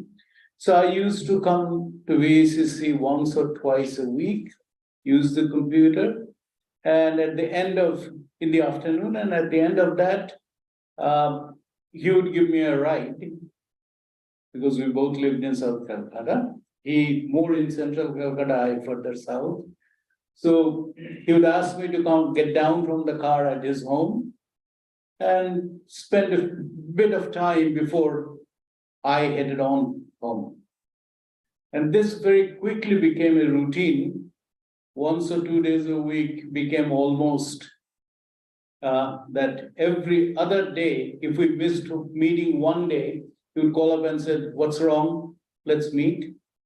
And also during weekends in the mornings at his home, we would talk about quark-gluon plasma, the field, since I had a head start in that field, I was able to introduce him to many of the terminology, which was unfamiliar to him because of his background in conventional nuclear physics. So to some extent, I, without undue modesty, can claim that I succeeded in weaning him away from the traditional nuclear physics, and that's what resulted in the growth of the community of quark-gluon plasma, both theoretical and experimental, in India. If I start recalling memories, I would probably go on and on, so let's not do that. I would just end with my very recent recollections. Just a few days before his final hospitalization, we were chewing the fat. And he was, even then, he probably had a premonition, but he didn't show it. He was a fighter to the very end. And we talked about his unfinished autobiography. And he finally told me that before showing it to anybody else, he wanted me to check and see. He says that I've just written down everything that I could recollect. Many of these things can be said, many of these things should not be said. I want your opinion on it. He said, certainly. And then he said that, what do you think a good foreword would be? Something from Frost? And then is it miles to go before I sleep? I said, well, yeah, that's okay if you like that line here. He was very fond of Robert Frost's poems. But then we certainly almost simultaneously said, how about the road not taken? And the last three lines of that we recited together.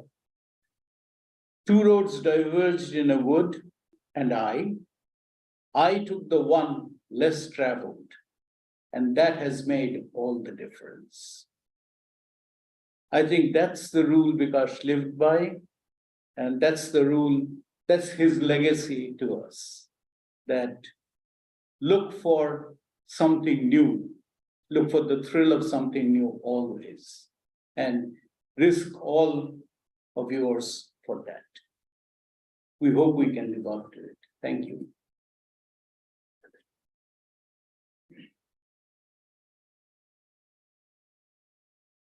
Thank you, Professor Raha, for these fitting words.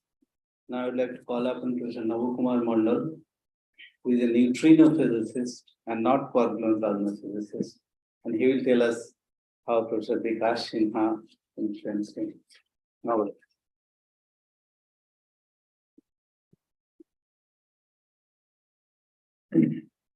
so my first interaction with Bikash, actually, so from the beginning itself, Bikash used to tell me that we should call by first name. So that's what we have followed. And was in around 1981 that we were organizing the first international colloquium on baryon non-conservation. That was my thesis topic.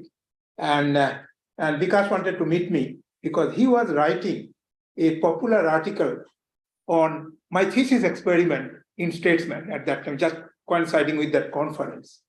And so that is my first interaction with Bikash. And that interaction grew further when few years later, much later, that Bikash wanted to join or set up or build up a quark-gluon plasma experimental group in India, and wanted to contribute for making detectors. And Subhasis was a young person that time, and I was building similar detectors for the zero experiment with scintillators and fibers. So that's what I have very close interaction with them. And actually, I was de facto an outside member of their group from that time. So he was a global person in the sense that he knew that science is global. So India has to participate in big experimental international experiments, and that's what he was planning. But he also knew that for India to participate in such international experiments, we must have in-house facilities which will be on same pace with the outside world. And so it was not surprising few years later when we were planning to set up this India-based neutrino observatory. Bikash became our ambassador. Actually, without Bikash, it was actually not possible. In the sense, I'll tell you the story. Somebody else also talking, or Amit has talked about other, or somebody else, that bringing all the institute together.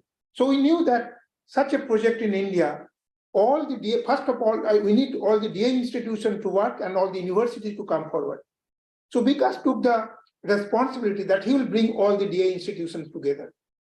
And he did that. In fact, overnight, he wrote in hand the MOU that all the DA institutions will sign, and he sent me by fax actually that this is what we are planning.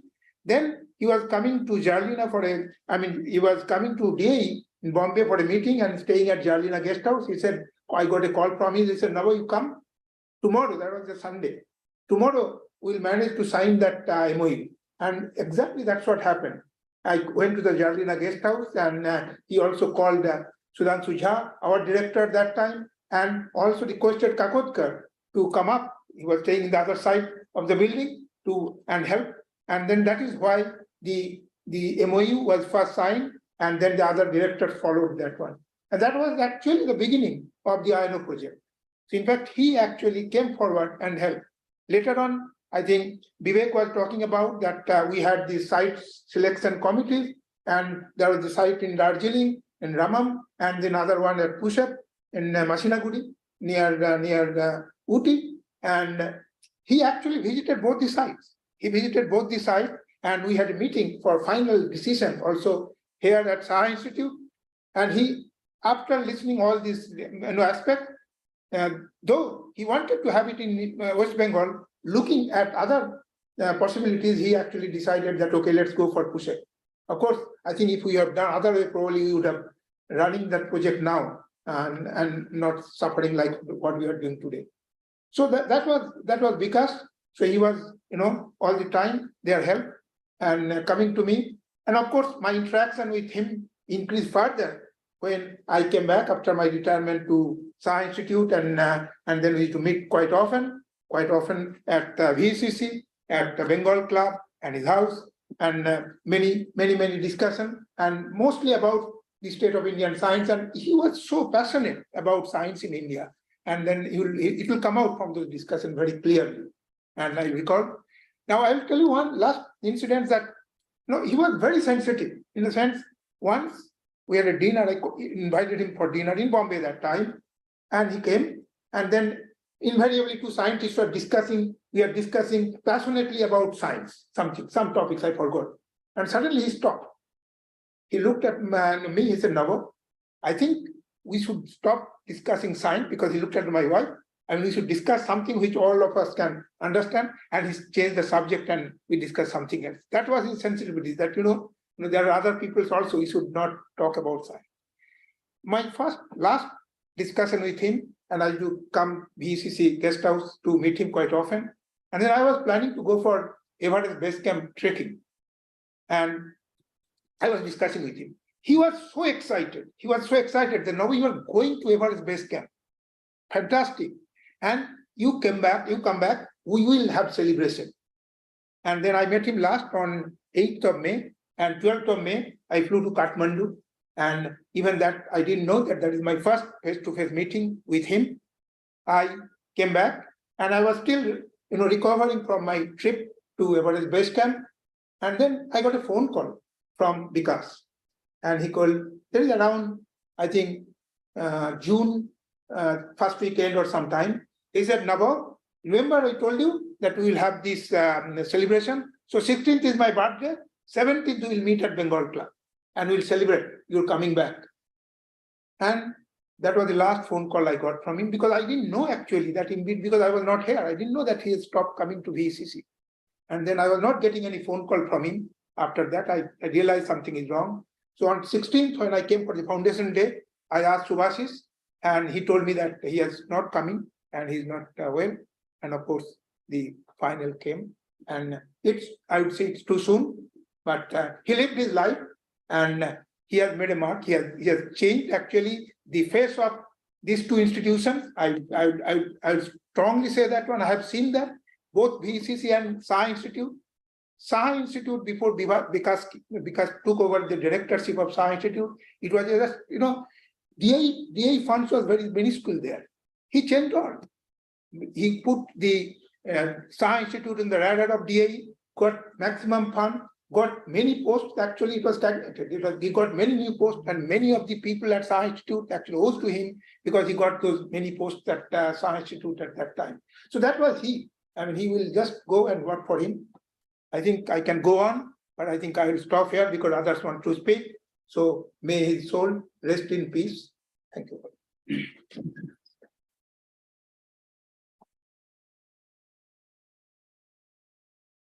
Yeah, 16th June is Dr. Sinha's birthday.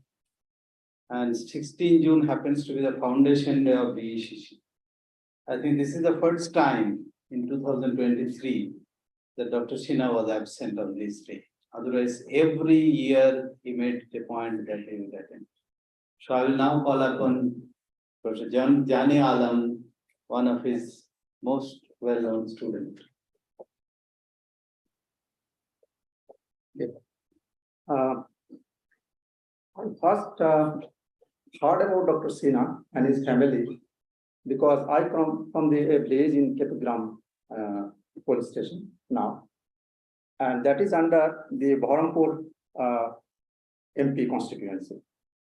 And I think in mid-80s, his brother was the member of parliament of Baharampur Lok Sabha.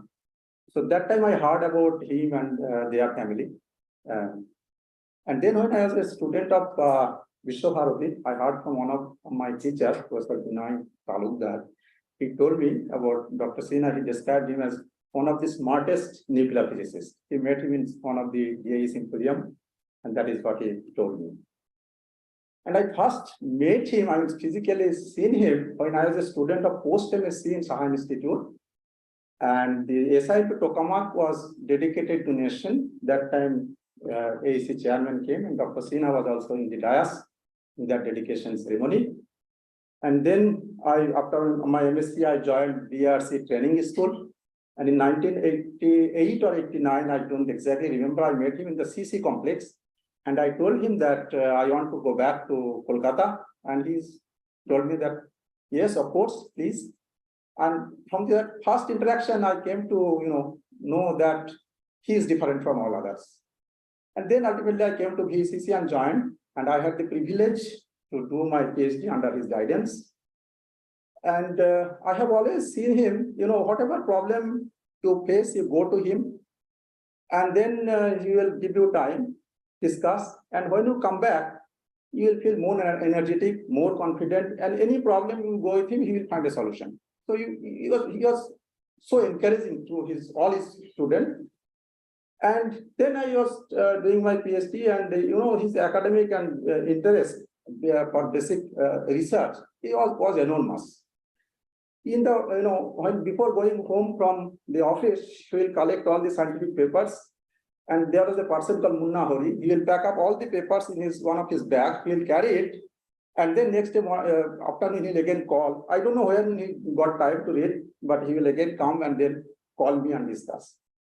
It was going on like this, and he was one of the most prominent user of our library, and till his last year also, he used to take books from our library, and sometimes our librarian will complain that nobody comes to our library and reads nowadays, because most of the people will read from their desktop nowadays. Everything is available in online.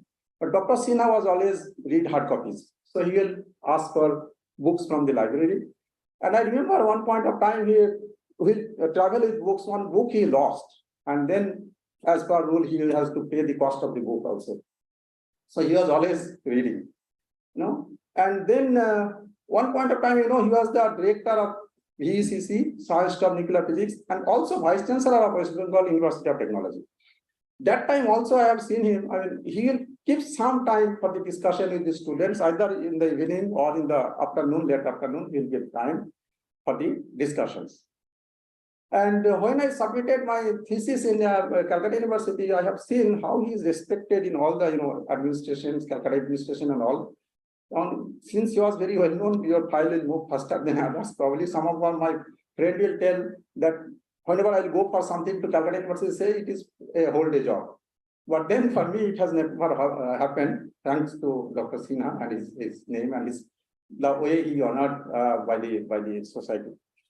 And I'll just tell you one more thing is that, I think it's late 90s, one day around 9:30 or 10, I got a phone call from him. And he said that, Jane, I'm going to Amtala, can you come now? Night 10 o'clock. Then I said, okay, I'll of course go. And that time there was no Uber or, this kind of taxi was not available. Somehow I managed a taxi and he was going, but in the middle he said, I'll not go. Then I was standing in the, on the road and looking here and there. Somehow I got a taxi. And when I went there, it was past midnight. I saw Dr. Sinha alone sitting in a room in Amtala and reading something. He had a fascination for pork nuggets. I mean, till we did some work with Pijusda Shivajida in 1993, and he still his, last year also he was discussing about pork nugget. I saw him in that first midnight, he's reading something on pork nuggets. And so that was his interest for science. And, I had seen that just I was checking and saw he wrote his first paper in 1970 as per document and last paper in 2012, May 20 and then 12 May again a paper in physics of particles and nuclei.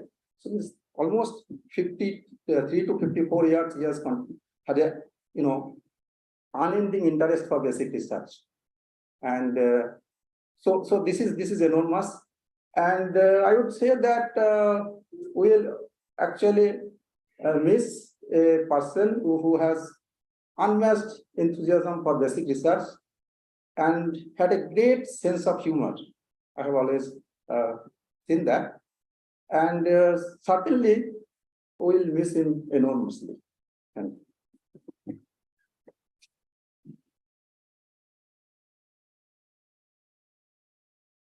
thank you, Jani. I think we'll all miss him. Now I'd like to call upon Professor Amol Majumdar from Germany. Are you there, sir? I don't see. Okay. So in that case, let's go move ahead. Professor Nuzu, I see him there. So he is one of the close friends and admirer of Dr. Sinha, and he, of course, is our friend, our collaborator. So we would like to hear from him. Professor Zhu, please. Yeah, thank you, Subhashish, for the opportunity for me to share some of my impressions with you. Professor Bikash Sinha left us on August 11, 2023. I lost a friend. The field, physics of high-energy nuclear collisions, lost a visionary leader and an excellent scientist. As you know, I'm an experimentalist and he was a theorist. Actually, we did not really work together any specific topic or paper. But Bikash has made tremendous contributions, in my view, to the field. It was him who established a group of bright scientists led by Dr. Yogi and joined the STAR experiment.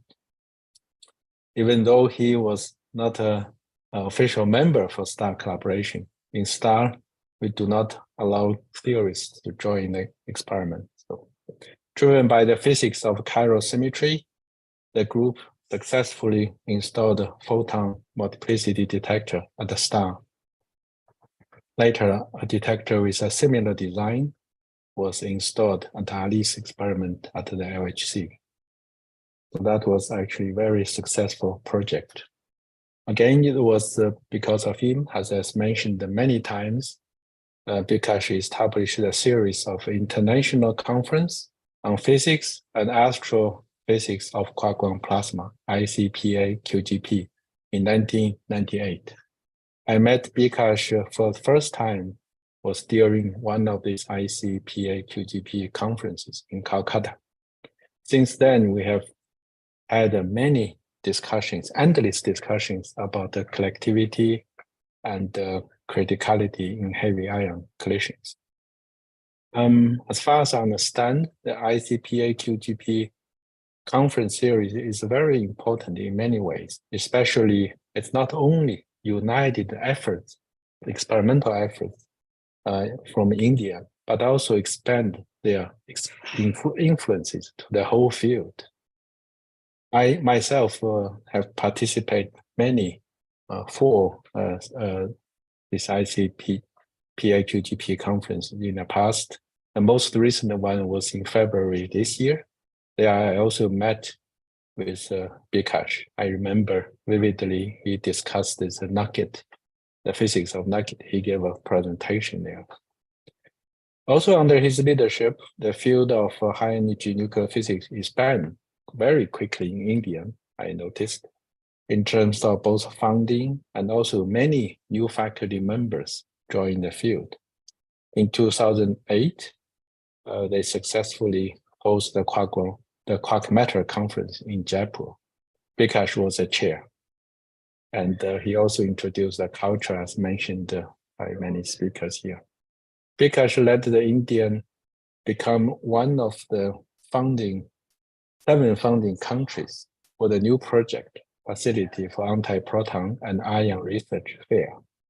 I think this is very important, and he was a crucial driving force for the international organization of a fair. Fair is very important because this for heavy ion experiment, for us to understand the QCD phase structure, especially at the high baryon density region.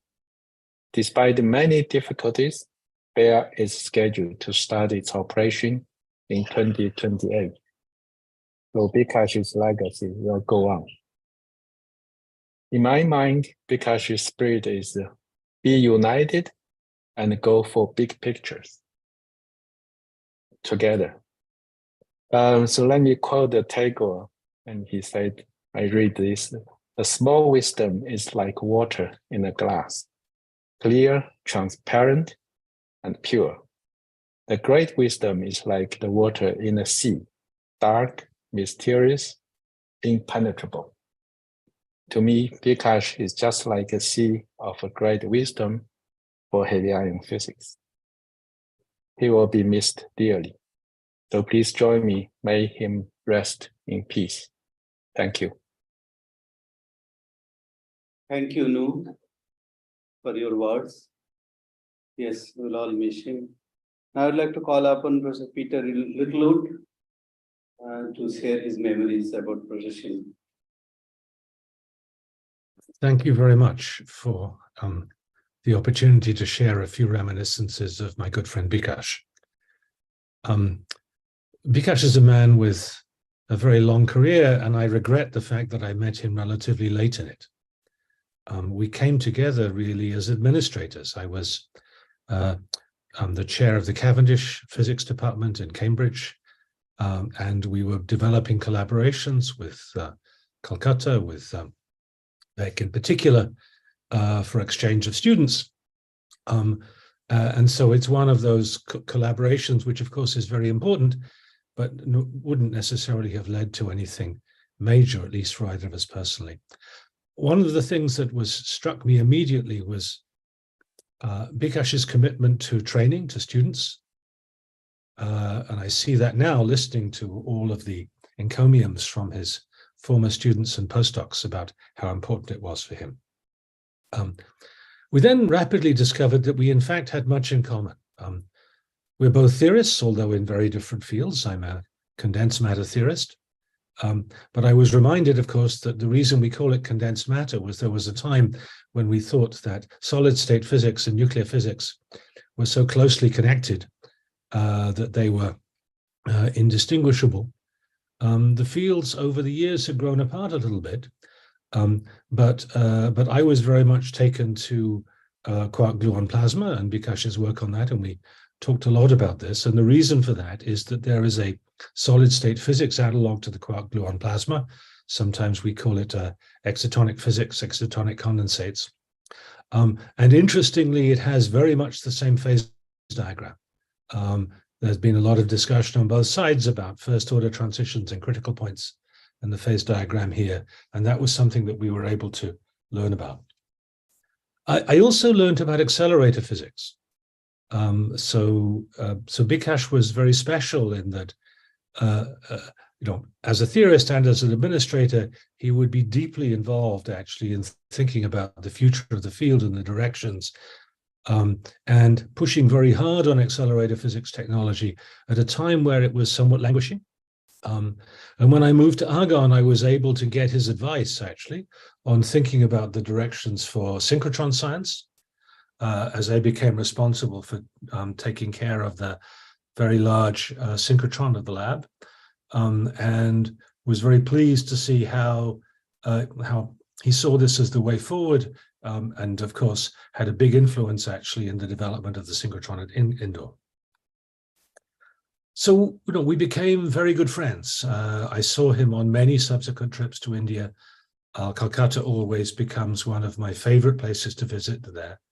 And that's partly remembering his hospitality. As you know, he was a tremendous host, a glorious person to visit, bringing you into his home, bringing you into his soul, bringing you and teaching you about the history, the love that he has for his country and his place. So a generous man, an inspiration for young scientists, and a dear friend, sadly missed. Thank you, Bikash. Thank you, Bikash. I think we all agree that he was a great host. Visiting Dr. Sinha's house was an occasion for all of us. Now, I would like to call upon Dr. Y.P. Viyogi. When we started the experimental journey in this quark gluon plasma field, there were 3 people who visited the CERN, took the detector, and got the first signal. And Dr. Viyogi was the leader of the team. If you'd like to hear from him, Dr. Viyogi, please. Yes, can you hear me? Yes, sir. Okay. Well, friends, it's really hard to reconcile that Dr. Bikash Sinha is not with us. Those of you who had attended the Puri meeting last February recall him telling forcefully to us that he is not going to quit so quickly. And just after 6 months, such is the ways of the world that we are sitting here to give him homage.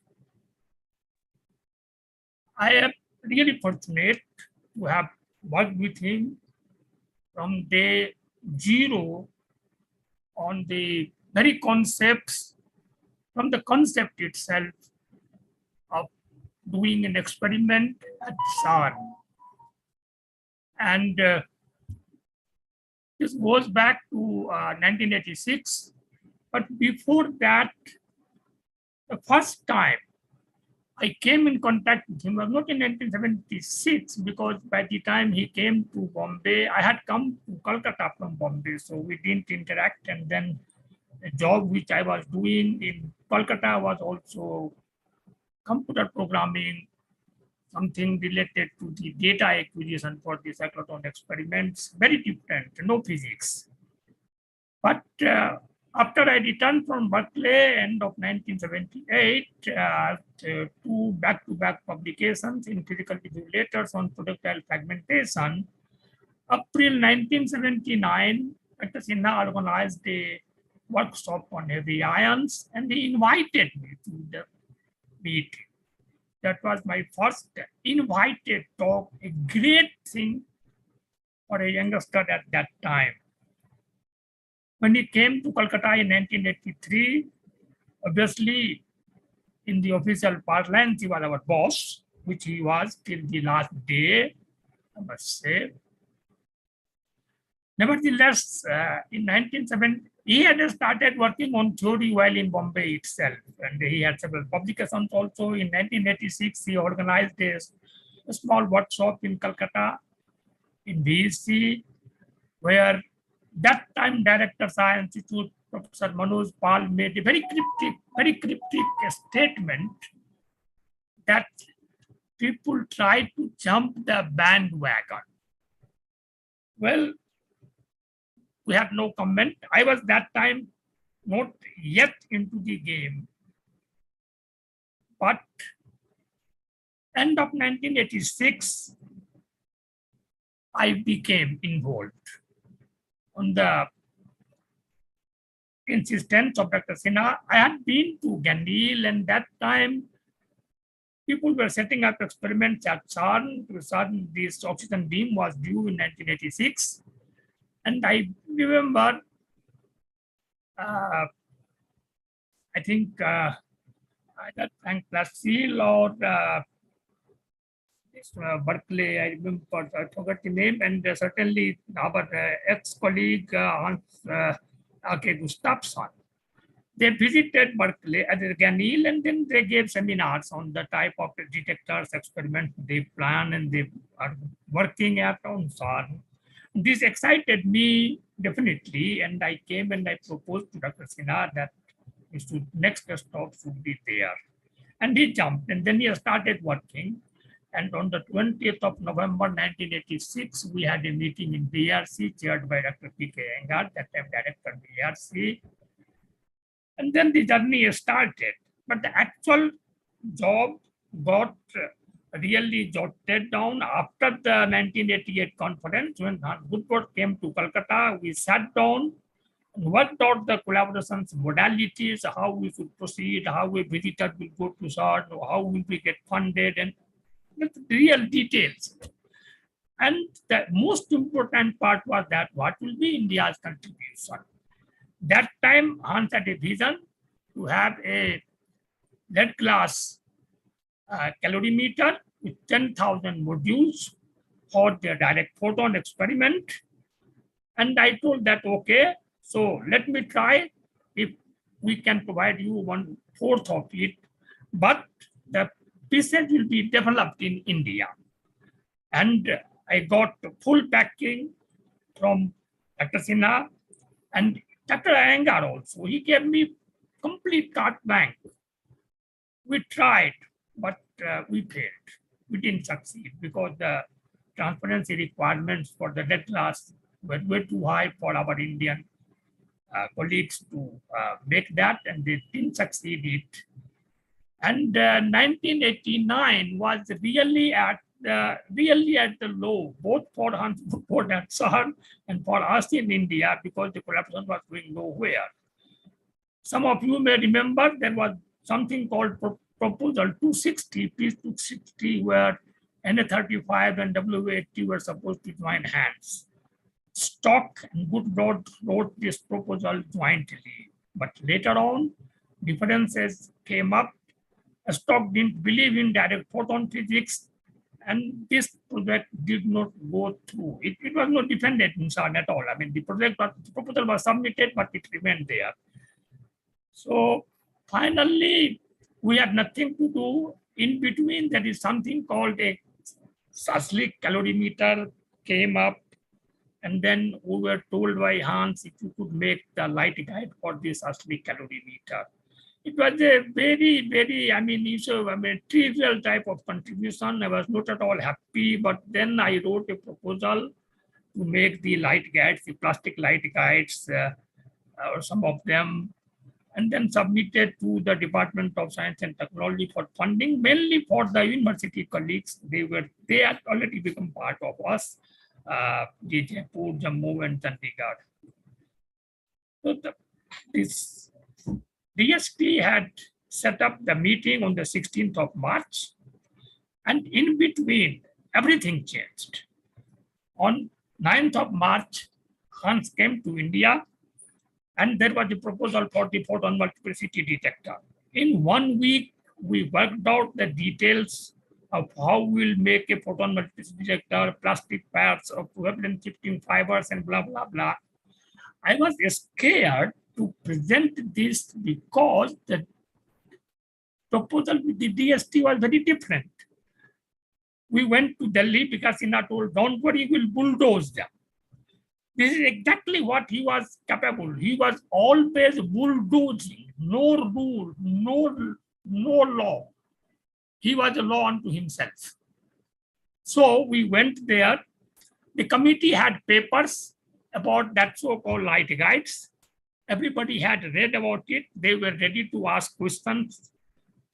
That time, I think this Pasupati from Indian Institute of Science was chairing the PAC, and Ramamurthy Sahab and late C.V.K. Baba, they were actually the experts from the nuclear physics side to judge the proposal.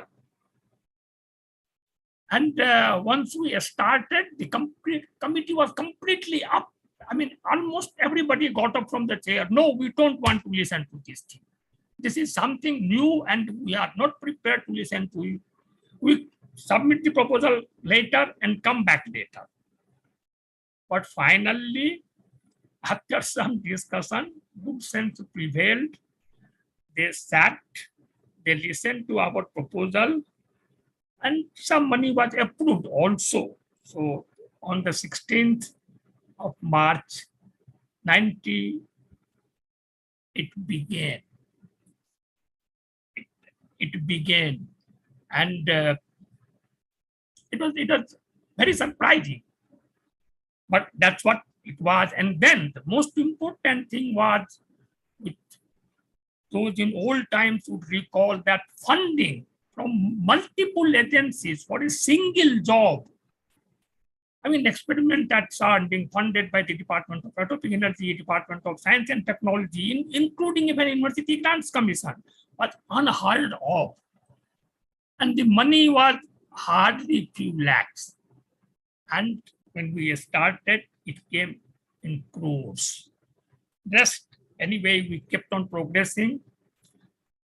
I had a long association. I can go on telling so many things, but I will cut it short. Only one more thing I will tell you about the magnanimity. You just mentioned about his not being officially on the STAR collaboration list. STAR's philosophy of not allowing the theoretical physicists to be on the collaboration list. And John Harris told me in no explicit terms in the beginning itself that he will not allow Bikash Sinha's name. It was not easy for me to tell Dr. Sinha that, well, because, you know, I mean, in the W93, W98, I mean, it didn't matter. Nobody cared. In CERN, actually, Hans was only too welcome. So Bikash Sinha was always in the author list. And there was no issue. Only for a STAR, it did become an issue. And I was almost thinking that I'll be getting back. So I went and told Dr. Sinha that, see, this John Harris fellow is telling, meeting check. I'm sorry. And I told Dr. Sinha about this thing, and he immediately told, no problem. I mean, if you want to continue in the collaboration, be it so. And we didn't put his name, and result again, as you already described, and we became part of the STAR collaboration. In Alice again, we didn't have the problem actually. It continued, and further on till this year, till middle of April, I had the opportunity of going to VECC and joining him for evening a few pegs, which he used to call me frequently. But after that, I left for my village. Normally, I spent about a couple of months there in the summertime training students. I came around mid of July, already came to know that he is not well. And now we are sitting today to pay him homage. I believe he has just changed his clothes and gone to live in another world. That world, let's pray, gives him eternal peace. Thank you. Thank you, Dr. Yogi. Now I would like to move on Would like to call upon Professor Edward Surya, is another close friend. Sir, Professor Surya, please.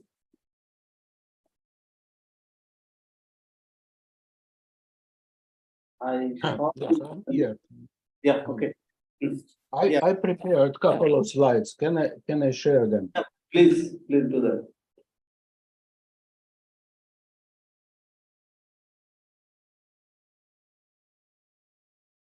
Okay. So unlike people who just spoke, I didn't work closely with Bikash, but we met early in the 1980s. We have very many interests together, and we kind of instantly became friends. This is very characteristic of him. He was very patient about physics he was doing, and he had this natural attitude to engage people with discussion, and that worked on me very well.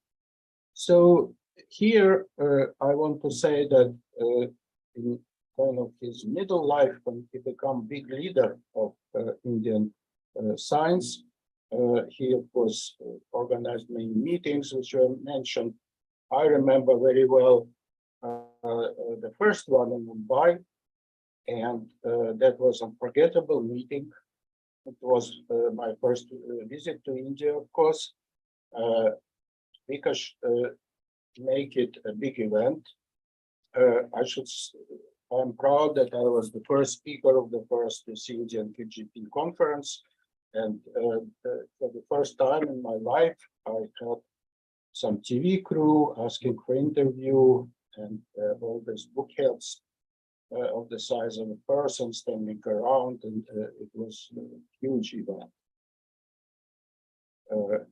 The TV people asked me if I recover from jet lag, and I need to tell them that my home institution, Butker Institute in Novosibirsk, was in the same time zone, and it has the same temperature up to sign. It was plus and minus 20. Now, that conference, of course, set up interest in covalent plasma in India much wider than it was before, and then it became this series of international conferences. The influence of that must be huge. I just mentioned this thing that the three of us fly from Bombay to Delhi and take a random rickshaw to go to a hotel, and the rickshaw asks us, where do we go, where we come from? We say we came from Mumbai. He says, oh, you probably came from a conference on covalent plasma. So if average rickshaw in Delhi knows about conference in Mumbai and what is covalent plasma. Now, of course, as a director, and he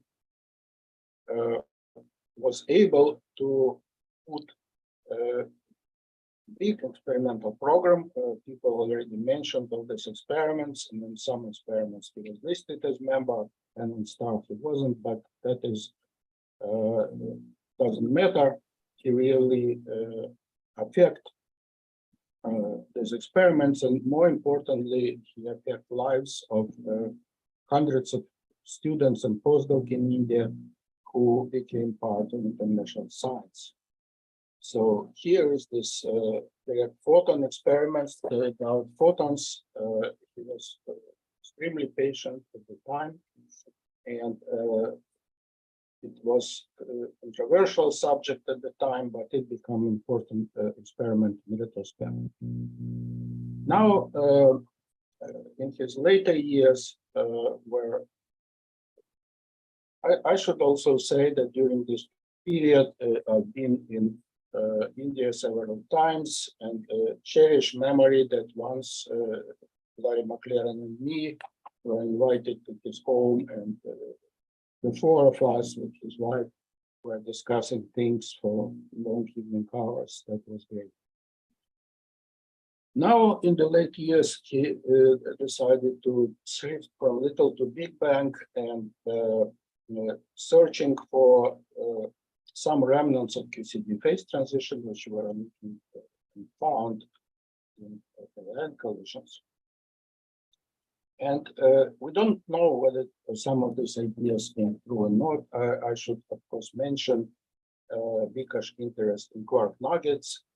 I want to say that I was also addressing it with some acoustic turbulence, which perhaps give gravity waves of about a year time period, which was recently discovered. Whether this theory is true or not, I don't know.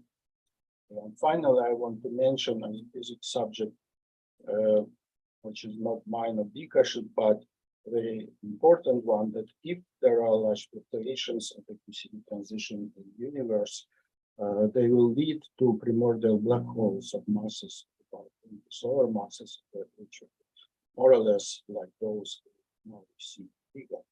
So this is becoming a very hot subject.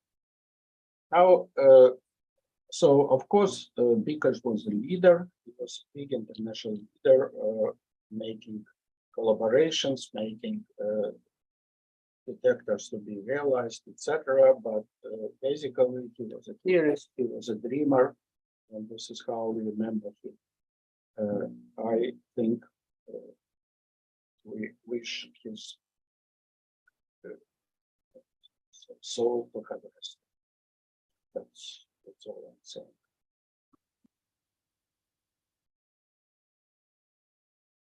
Thank you, Chair. Thank you for sharing your memories with us. Now I'd like to call upon Professor Swapan Chattopadhyay, a very close friend and colleagues. Professor Chattopadhyay, please. Yes, thank you. Can you hear me? Yes, yes, sir. Yeah, I'm going to try to share my screen. But if I don't succeed, would you put it up for me, please? Okay, start first. The thing I sent you, remember? Let me see if I can get my screen. That I've taken a print cover. So the write-ups, you mean to say? Yeah, the write-up. Yeah, the write-up. Yeah, have it. Just hold for a second. You can try to share your screen. Yeah, you can try to share it, sir. It might work. I'm trying. See if I can do that. Let's see if I can do that. No, because has it.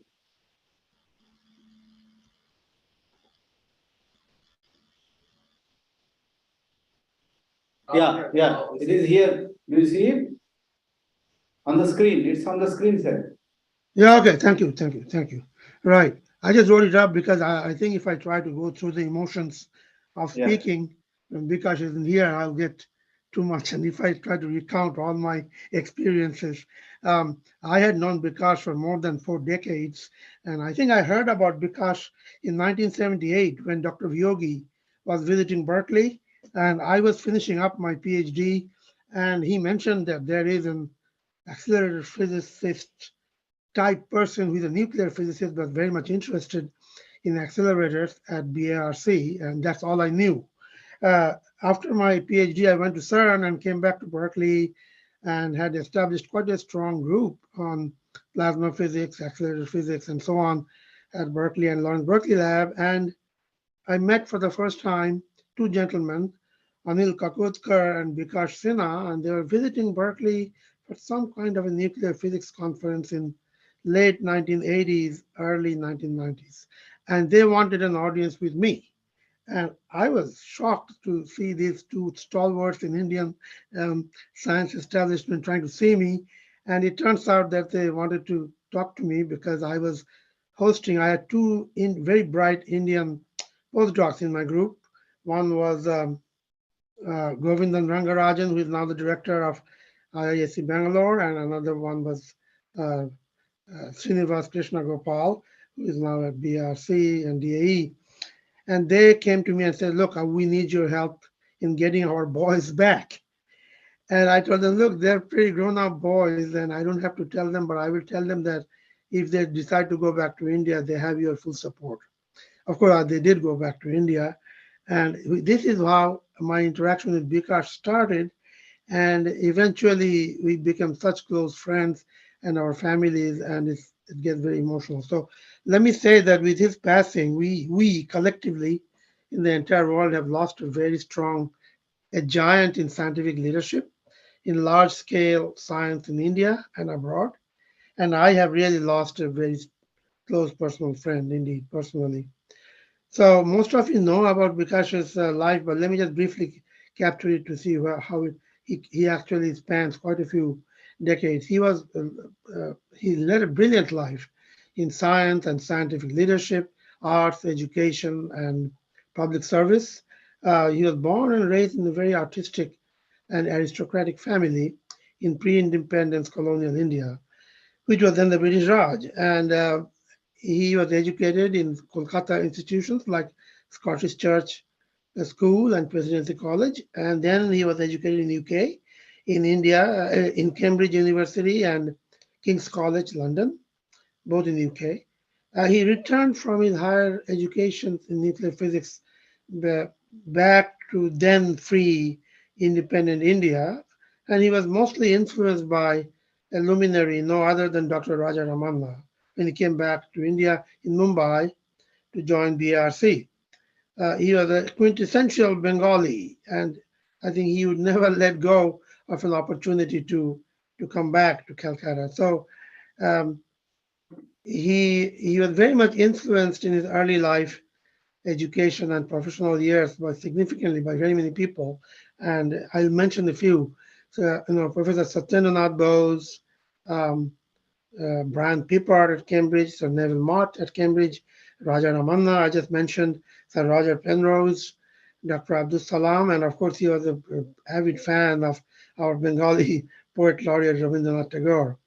Now, in science, people have already mentioned, I just mentioned for brevity his singularly distinctive paper in Physics Letters in 1983, when he was making his transition from BARC to VECC in Kolkata. This was a theoretical paper where he actually talking about universal signals of quark-gluon plasma in terms of the ratio of G to mu plus mu minus cross-section, attaining a limiting constant value given by Stefan Boltzmann idea. And actually this idea was very real. And although some people thought it was jumping in the bandwagon, it actually turned out to have quite a bit of physics in it. With Bikash's passing, I must say that Kolkata, I hope, realizes that Kolkata has lost its tallest international ambassador and leader internationally, because connected India, in particular Kolkata, VECC and SINP with CERN. We talked about ALICE in LHC and quark-gluon plasma detector there. And in Europe, the FAIR facility in Darmstadt, which is trying to study all sorts of antimatter physics and other types of nuclear physics.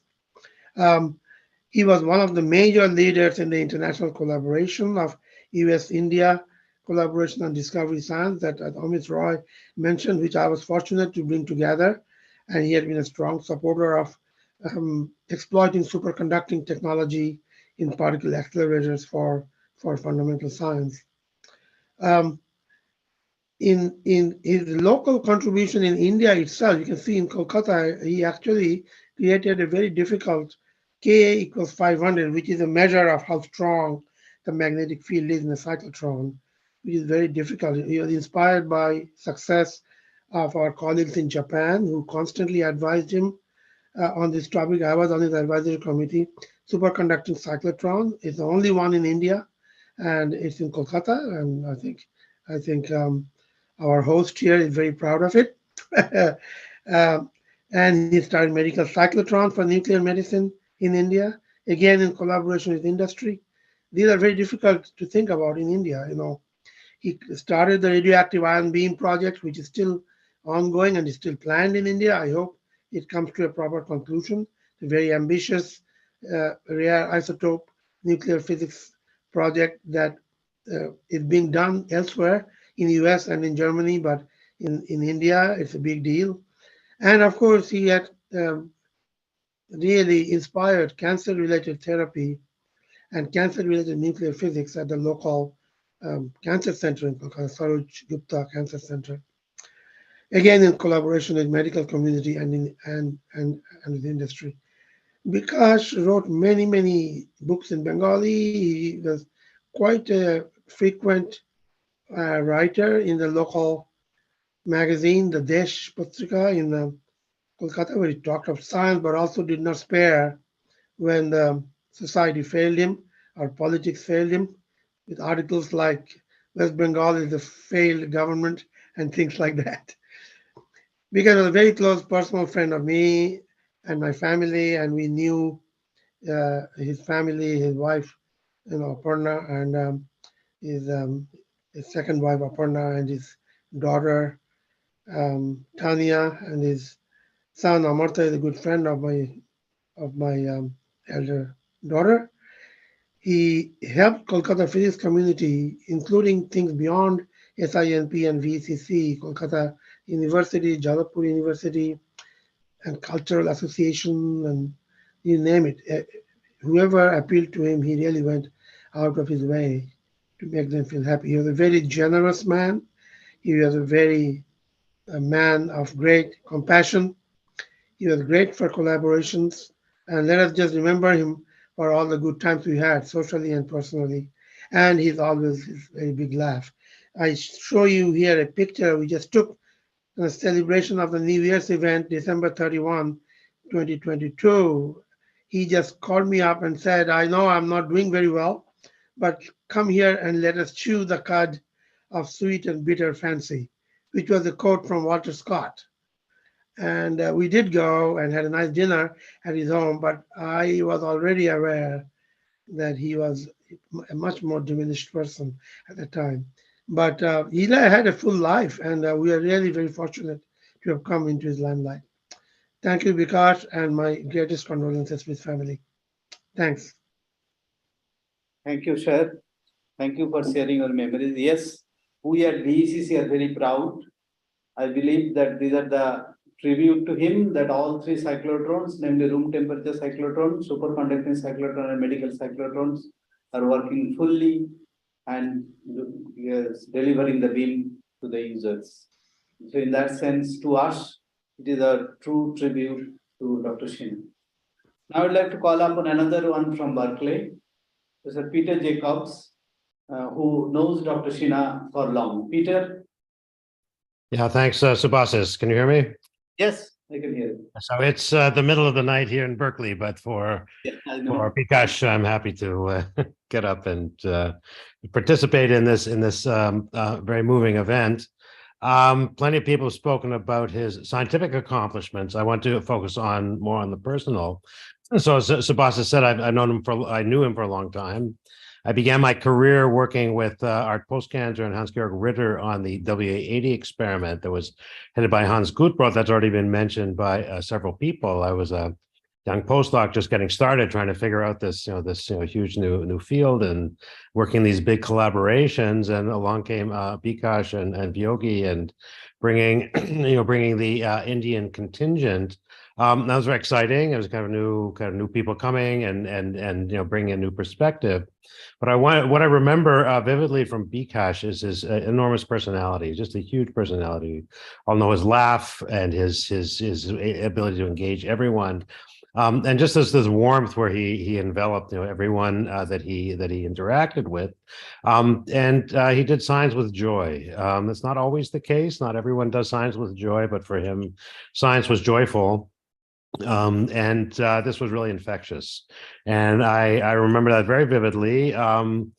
He also was, of course, the guiding spirit behind what we like to call the Indian quark matter. I had to check the sequence of letters. Nu was able to say them quite fluently. I can never remember the sequence of letters. There's too many letters in the name. We call it the Indian quark matter, and I attended several of them, all memorable. The first one I went to in Jaipur, I don't remember the year, but it was just a spectacular trip. My wife came with me. It was in this gorgeous conference hall, and what's most memorable, and I remember vividly to this day, and my wife also talks about it, when we discuss traveling to India, was the banquet at that Jaipur Indian quark matter. It was in some park with elephants and fireworks, and just completely off scale relative to anything that ever happens in any other physics conference. And I think this is very characteristic of Bikash, that to live life to the fullest, to embrace the world, and really to approach everything very joyfully. And this is what I remember from him, our interactions, as we went along. I'm also a member of STAR, a member of ALICE. We would interact on occasion at collaboration meetings, at conferences. There was always a big handshake, a big laugh, and a very warm embrace, interested in science. And the last thing I'd like to talk about, which I would say has had the greatest impact on me personally, is Bikash's legacy in the Indian nuclear physics community. In particular, the school that he founded in terms of, collaborations, but most importantly, people. And I have benefited tremendously from my collaborations with some of you, on the call here, but the Indian nuclear physics, heavy ion physics community. Bikash, I think, is rightly recognized as the person who really spearheaded that and organized it and really created a wonderful community. Has had huge scientific impact and also a great personal impact. And I just to repeat, I've benefited tremendously and continue to this day, literally to this day, to collaborate with some of you on beautiful science. And I think his ongoing legacy is what you and your students and many generations to come will do scientifically and personally. And he's sorely missed. And I think this is a wonderful way to remember him. Thank you. Thank you, Peter. Thank you very much. I think many of us remember the joyful ICP TGP banquet. I think you are true. Now, I would like to call upon Dr. Piyush Pani Bhattacharya, who is not a quark-gluon plasma physicist, but astrophysicist. So let's hear from him.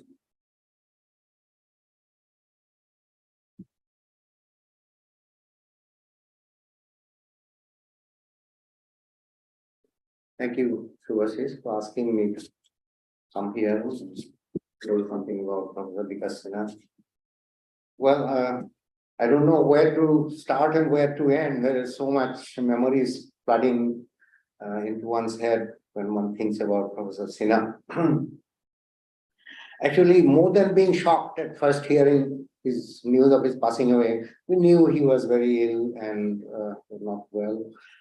It was an extreme feeling of sadness that engulfed me personally, because often I had almost, on many occasions, there were personal relationship almost with him and his family. But apart from the sadness, it's also, of course, an occasion to celebrate his life. He led life king size and he had a full life. So many people have talked about his science leadership, visionary leaderships, and so I won't go into that. Those are very well known. The main characteristic of Professor Bikash Sinha that I would like to remember him for is something that what Bertrand Russell in his little book called The Conquest of Happiness, he called the zest for life. Bikash Sinha was full of zest. In addition to being jestful also often in his interaction, but he was more, it was a zest for his life, all aspects of life, not just academics, in his personal relationship with people. So that is the main characteristics that one would remember. So I would recall a few memories, some memories from my personal memories about Professor Bikash Sinha.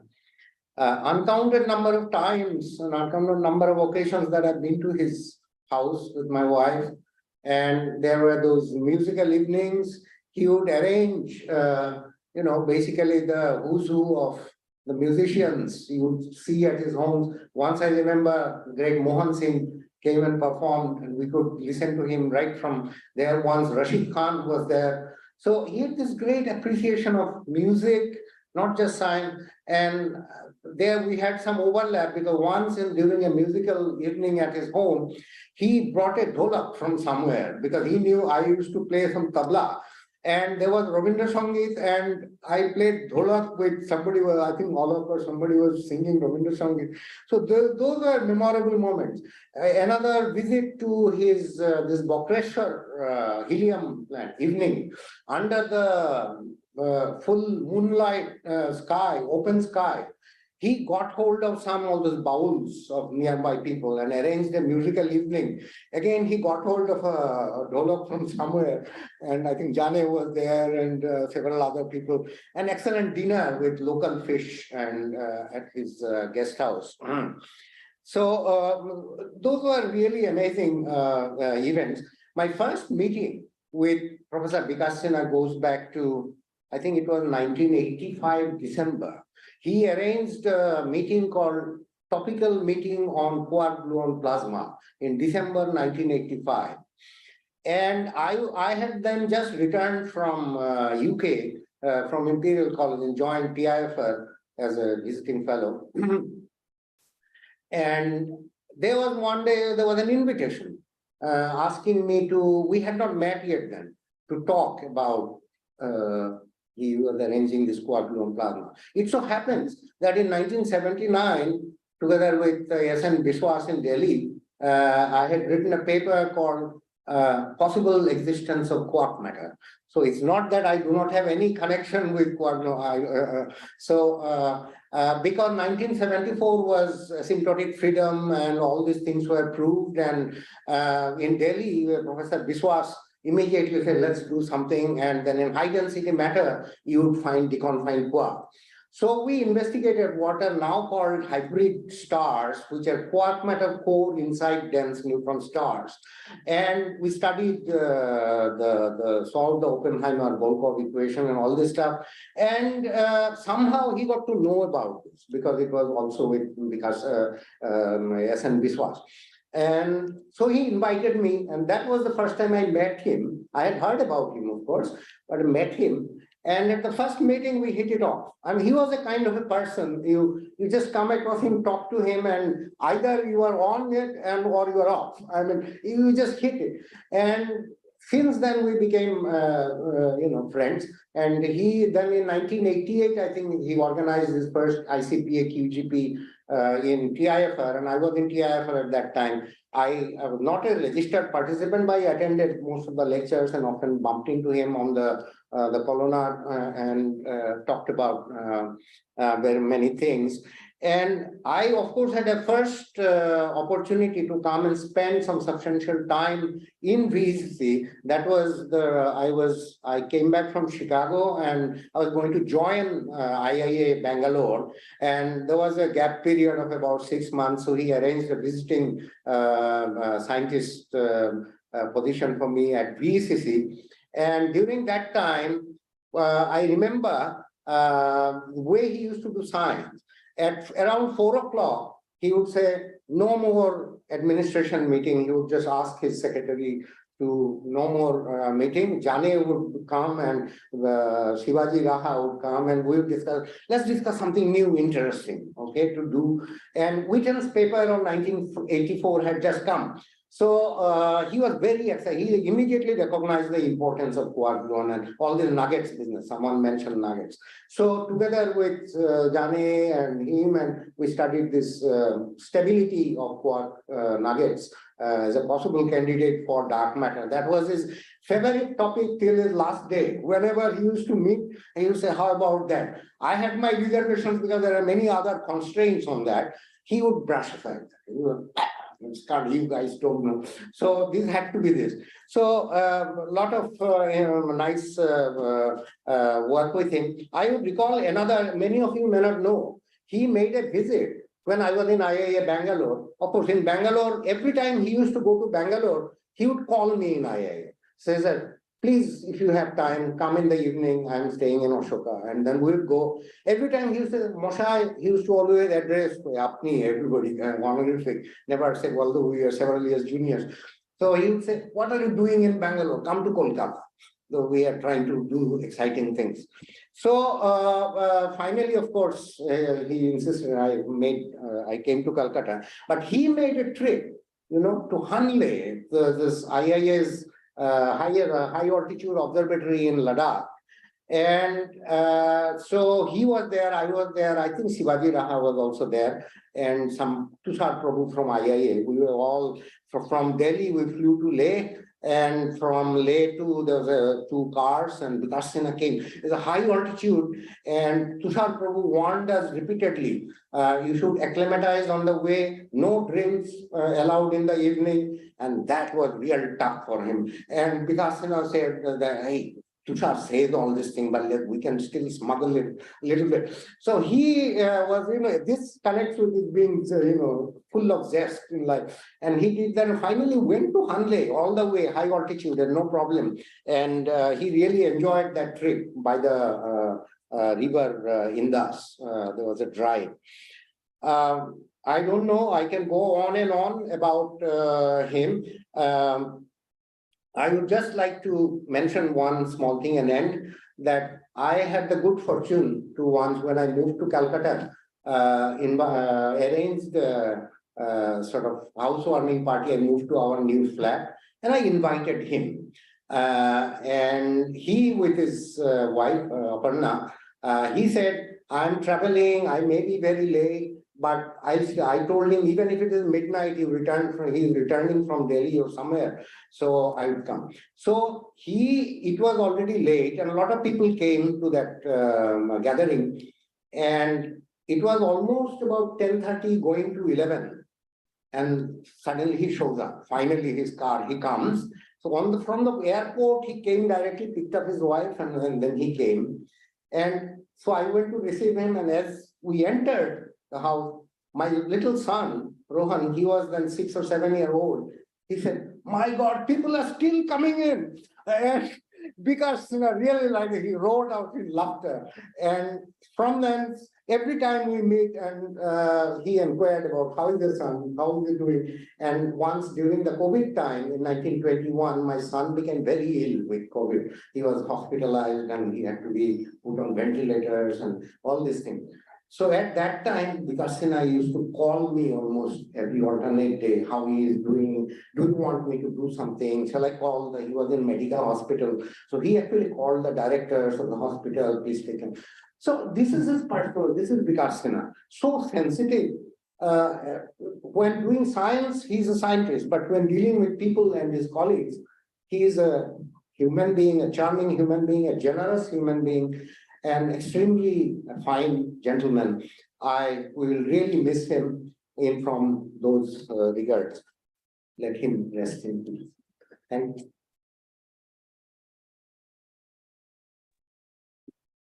Thank you, Piyushda. I think Dr. Sinha never missed, at least as far as I remember, those invitations. And so these were our strengths, basically. He almost came everywhere. He came to my wedding. He missed my daughter's wedding when he was very ill, and he called me at the time. Anyway, now I will call Professor Rajiv Gabhai, who knows Dr. Sinha as a QGP physicist and in other aspects as well. So let's hear from him. Professor Gabhai, please. Thank you, Subhashish. Can you hear my voice? Yes, perfect. Thank you, Subhashish, for the opportunity to talk about Bikash. Although it is somewhat sad that we are really talking about paying homage to a person who was so full of life, as Piyush just now said. Really, zest was the word which describes him very well. A person completely full of life in every respect that one could think about. I first met Bikash in the first ICPA QGP, which was held in Tata Institute of Fundamental Research.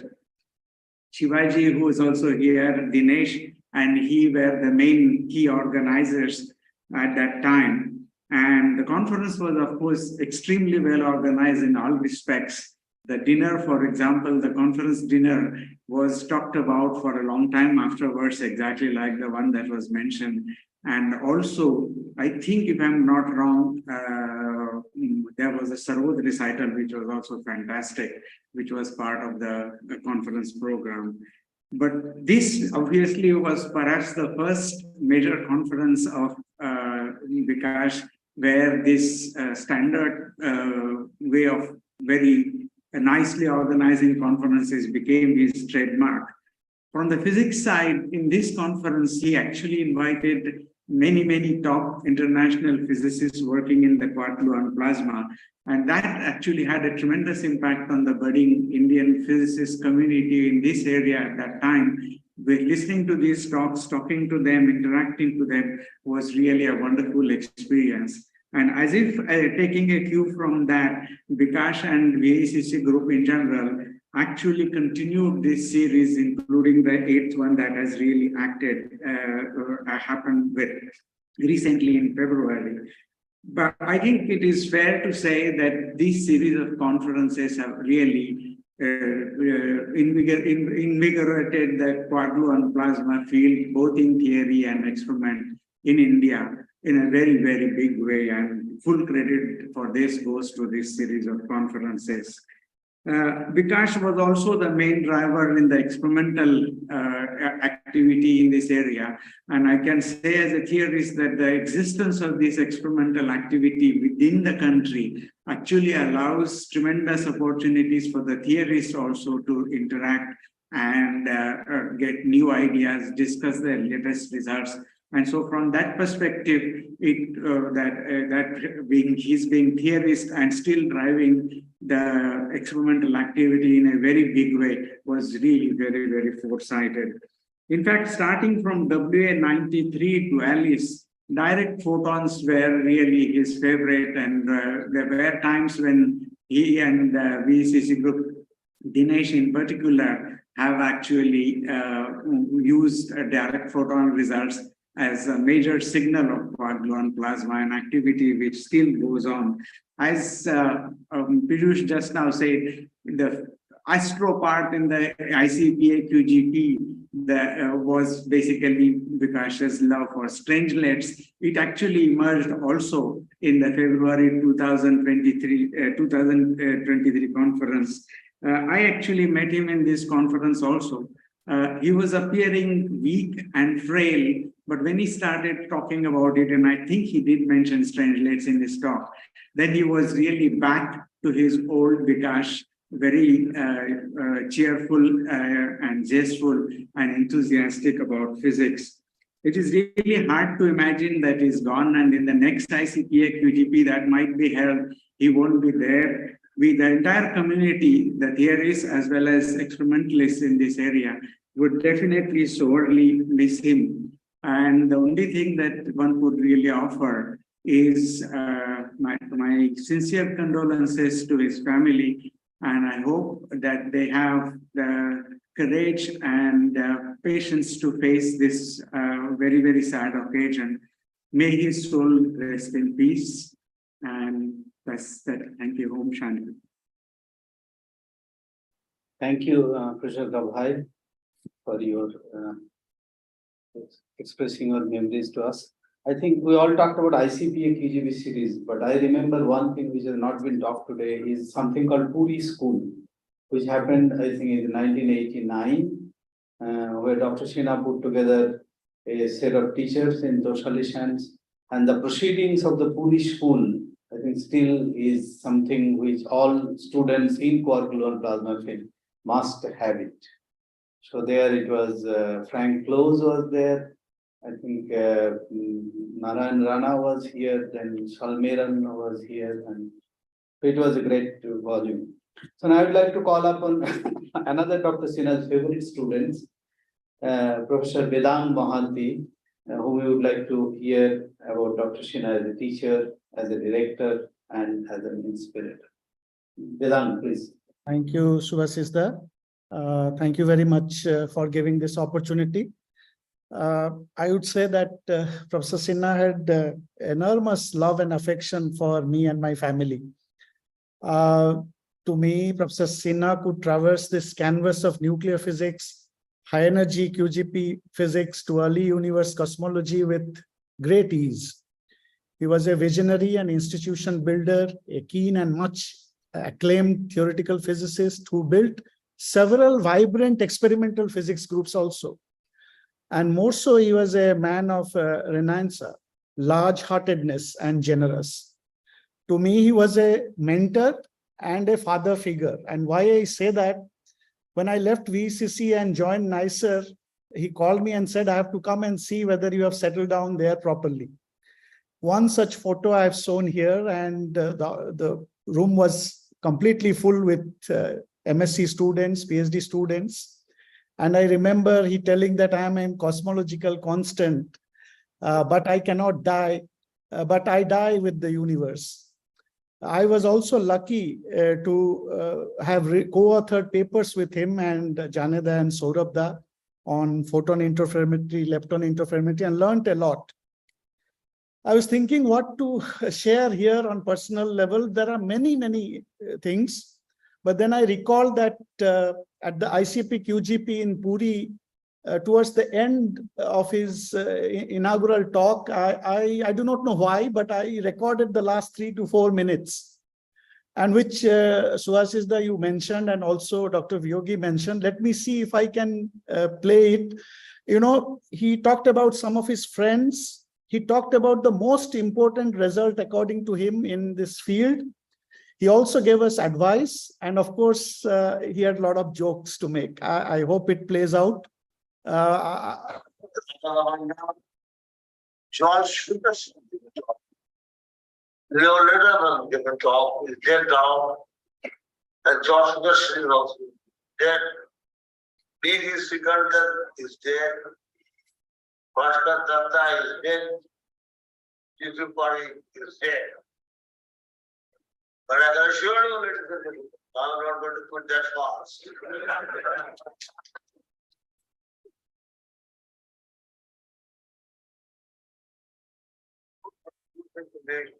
To myself, I'm a happy person to go to the other world.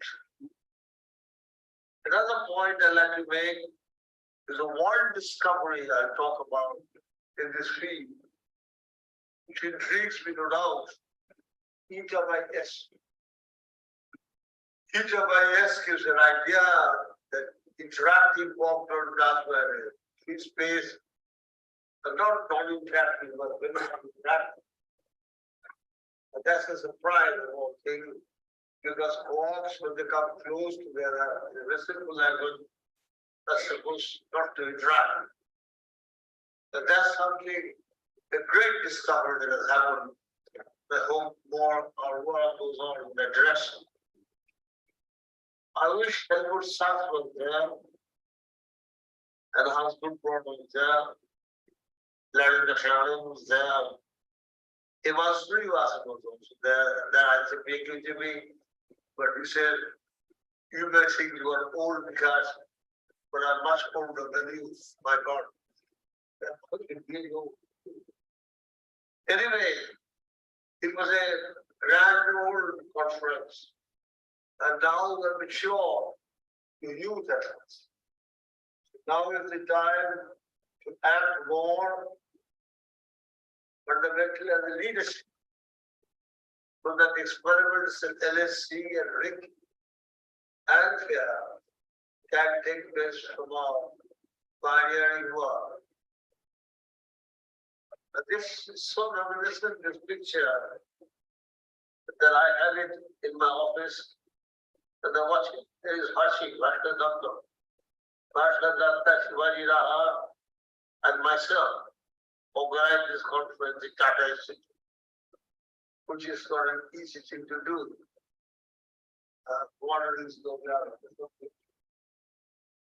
So I don't want to go on and on. So discover something new channel. Don't land up with chemistry. Same thing what that is and all that. This is so chemistry. That's all.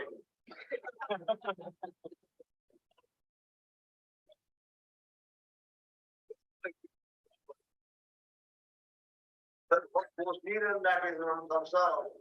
Even God is sometimes not quite clear. So, thing to do is to find a new channel of exciting results, exciting activities for India to carry on. And I'm sure our young people have the guts to do that, have the imagination to do it, and have the audacity to do it. Stand up and do it. So do it, ladies and gentlemen, show to the world that you can do as much as possible anywhere else in the world. In those words, I would say good luck, have a good time for the next 8 days. And then, of course, everybody is an reflection. This is the holy city of Jagannath.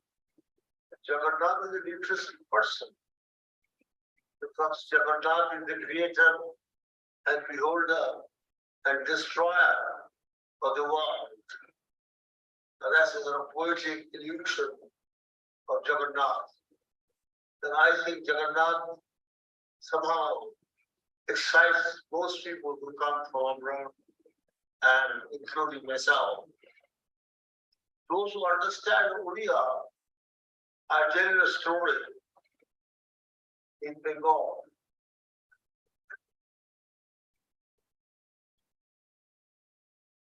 You see, Rabindranath Tagore was a great poet, Nobel laureate. So how did he write all his languages of poetry? So the people from Orissa, very proud people, so they used to say, Jagannatha Kohila, Rabindranath Kohila.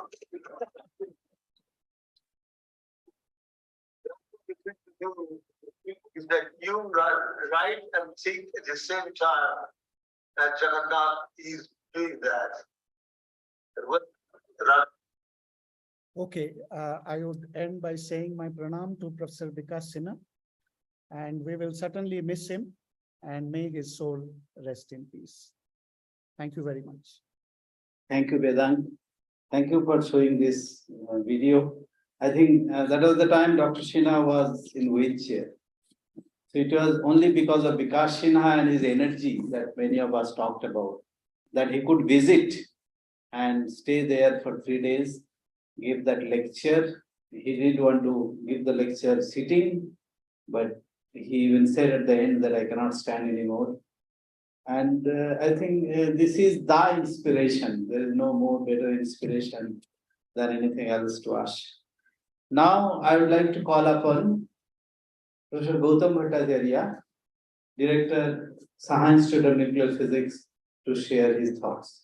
Please, sir. Thank you, Swasisda, for calling me. It's difficult to recover from the video that Vedango played. I was still immersed in it. I mean, it was so moving to see him.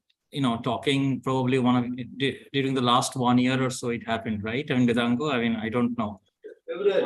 Yes. Okay. So the day he passed away, I was not in town. I was called by one of my colleagues from VECC.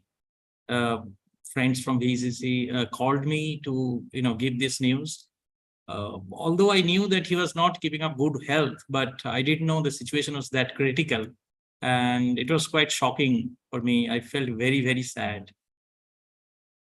I met Bikash Sinha for the first time in mid-90s. Although I grew up in Kolkata and did my PhD in Kolkata, but I never met him. I saw his photograph on newspaper, but I never met him. So I met him for the first time in CERN, where I was a postdoc. I was discussing in the office of John Ellis, was in the theory division of CERN, and Bikash Sinha bumped in and said hi, hello to John Ellis, and he left. He left within a minute or two, and John Ellis asked me whether I knew him. I said, well, I have heard of him, but I never. This is the first time I met him. So John told me that you'd know him later. Little did I know that, I mean, I'd get I'd start my career, academic career in this institute with a job. So for the next, after I got a job here in 98, for the next 10 or 12 years, till 2009, I saw him from close. Although my research interest was somewhat different from his, we didn't interact academically, but I saw him as an administrator quite closely.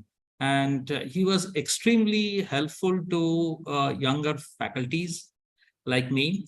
And we organized a DAE symposium, high energy physics symposium in Saha Institute. I was the convener, and I needed help from the head of the institute, and he helped me, out of his way. I mean, he helped me on things which a director would never do. So I'm not going to, tell you all these things in 5 minutes. So, but I would forever be grateful for the way he helped me, in making this conference a success. Normally you go to a director when you have some kind of an uncomfortable situation. You have to not complain, but you have to, go to a person who can help you solve it. So it was not very easy to go to a director for younger faculty in those days, but there is a barrier. But once you breach that barrier, once you're standing in front of Bikash Sinha, I'm sure, you'd come out from his office with a smiling face. He would either find a solution for you or at least cheer you up to, that you would be encouraged to find a solution yourself. So he was, the jest is the word that Rajiv mentioned, and also Professor also Piyush Da mentioned. That is the, appropriate way of describing him. From the Saha Institute point of view, he was instrumental. He was the driving force and the inspiration behind many things. Like during the 17 years, he was the director here from 92 to 2009. I heard only recently from a colleague of mine that he recruited altogether about 60 people, 60, including academic and non-academic people. Normally the ratio is 1:3 in our institute. So I would say that in that ratio, he also hired. It's a long period of time. And 17 years is almost 1/4 of SINP's history of 73 years. So, he's a big part of our history and legacy. So he was, he did many things. Apart from recruiting people, he was the, he was the driving force in the construction of the new wings of the existing buildings. Then our auditorium, most importantly, of which we are really proud of. We organize many conferences now quite easily here. And that happened because of him only. And he was the reason for which we, put our step into the into CERN. The mega science projects we entered thanks to him. Not only SINP, VECC also entered mega science project, and at least Kolkata was put into the global map of mega science, primarily because of Bikash Sinha.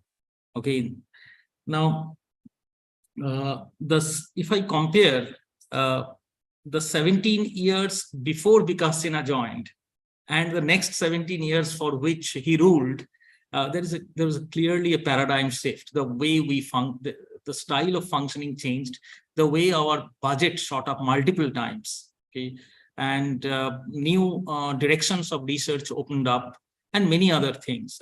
He was the key person behind, many such things. I cannot recollect all these things in a short speech just now, but many of you know all these things in details. He remained a very popular person in SINP. He was very popular at SINP, I must say. I would say his approval rating among the faculties was more than 50%, which is quite a large number in a place like SINP, where the notion of a director is not taken very adorably, I would say. People don't like the presence of a director unless you have to find a person to help you sort out your personal problems. Otherwise, everybody is a director.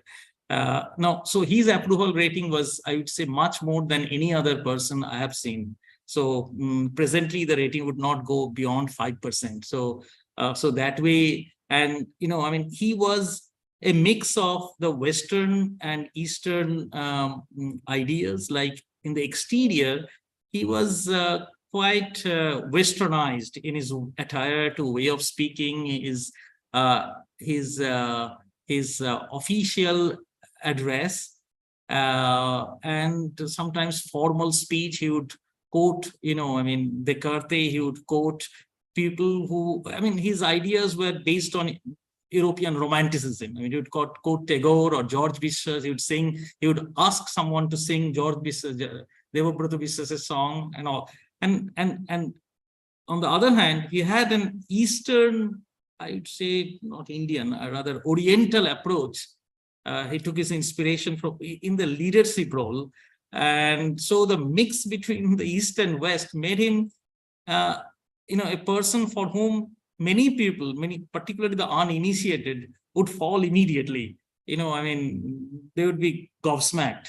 And his fan following as a director, normally the scientists are not like, film artists or, as a celebrity, but he was a celebrity. He used to, give interviews. He was media savvy, and he used to give interviews. Everybody knows Bikash Sinha in Bengal, I would say. He used to write in Desh. He used to write in Anandabajar that Professor Swapon Chattopadhyay mentioned. And I mentioned about the approval rating among the non-academic fraternity. In the non-academic fraternity, his approval rating would be like 100%, even today. And after he retired, I mean, ever after, he became increasingly more popular. You can imagine.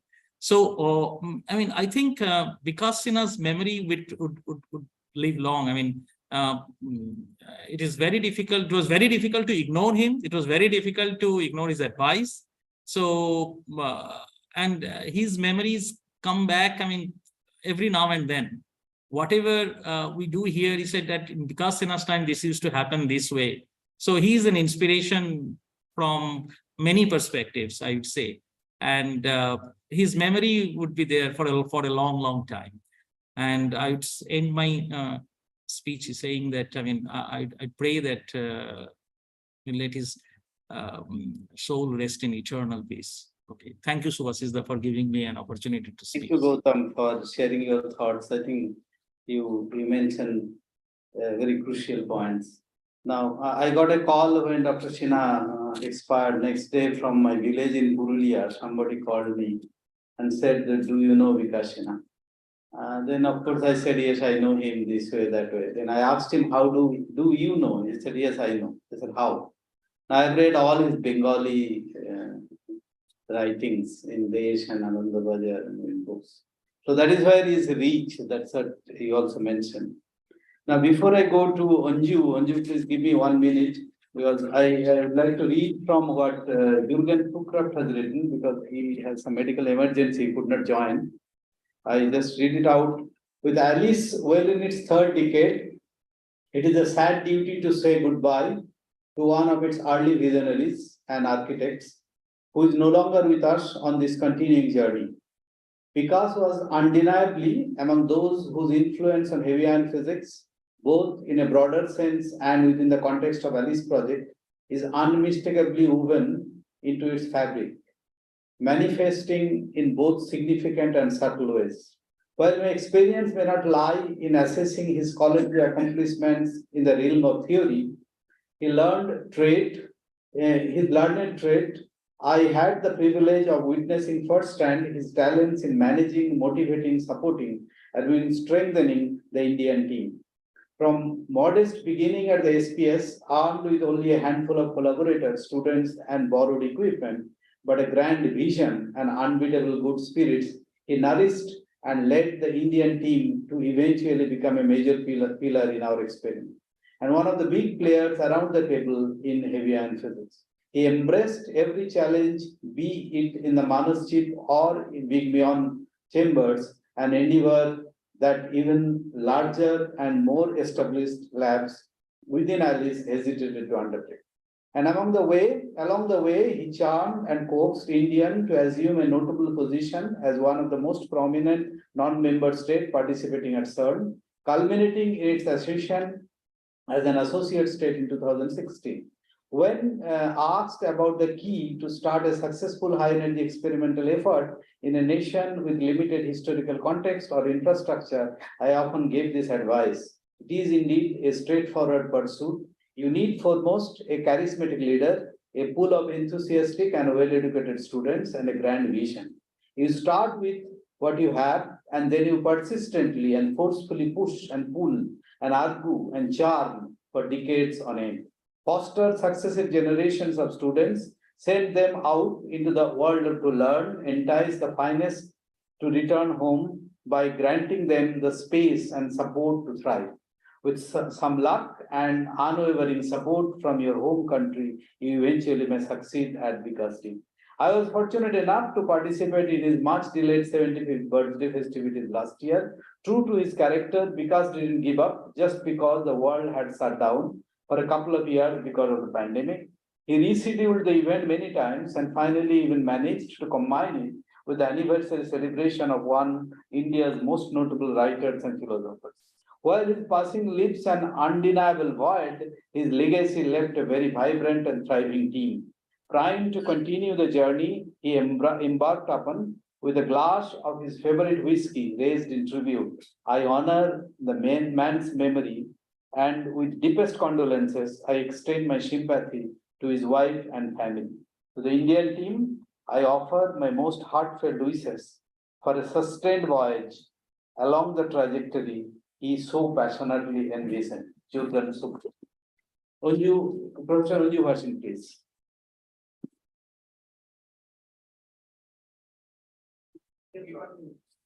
Please unmute, Unju. Thanks, Subhashish, for inviting me here. There are special people in our lives who never leave us, even after they are gone. We do not remember days, we remember moments. I pay this tribute for Professor Sinha with a heavy heart. I'm not sure I can adequately convey what his role as a senior collaborator, as a mentor, and above all, as an administrator and scientific leader has meant to me. I will try anyways. In whatever role we knew him, from whatever vantage point, he stood apart as someone special. He was determined, visionary, collaborative, goal-oriented, caring person who loved life and all that it offered. Through both his scholarship and his practice, he made a significant contribution to our goals in making India figure on the global map.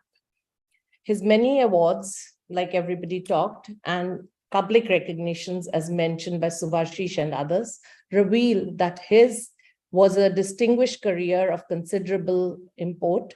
His enthusiasm for the big projects like ALICE and cyclotron facilities was infectious, and a huge component of his and his team's success.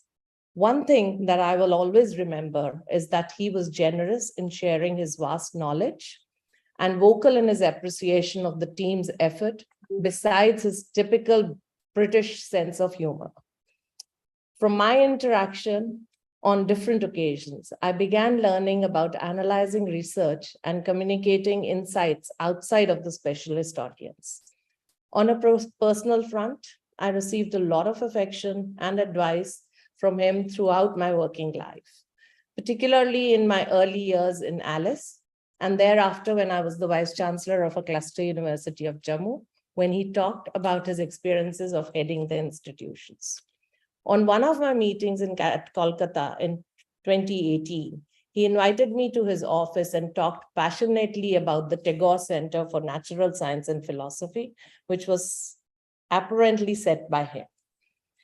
We discussed at length about Tagore, Kashmiri Shaivism, and natural science. He spoke also about the Bengal Renaissance, taking pride in it. I was always fascinated by his oratorical and prophetic style of discussions and delivering speeches. I found him an 100% authentic Bengali, having profound wisdom in Bengali art and literature. His command over Bengali literature, which I learned that day only, I cannot remember that his discussion, which was not studied with verbatim quotations from Tagore's creation.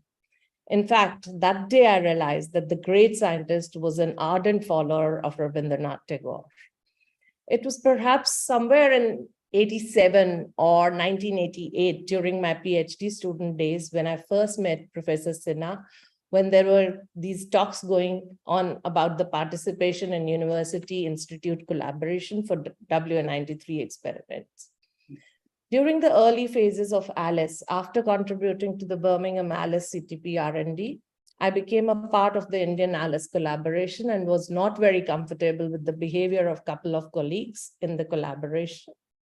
I very shyly and hesitantly had complained to him.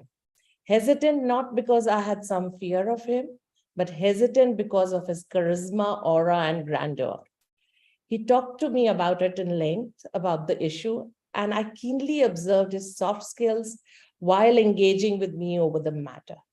I realized that in his approach, he was generous and gracious to those also who not only worked directly with him, but treating all of us as members of his extended family, which was indeed uplifting for me.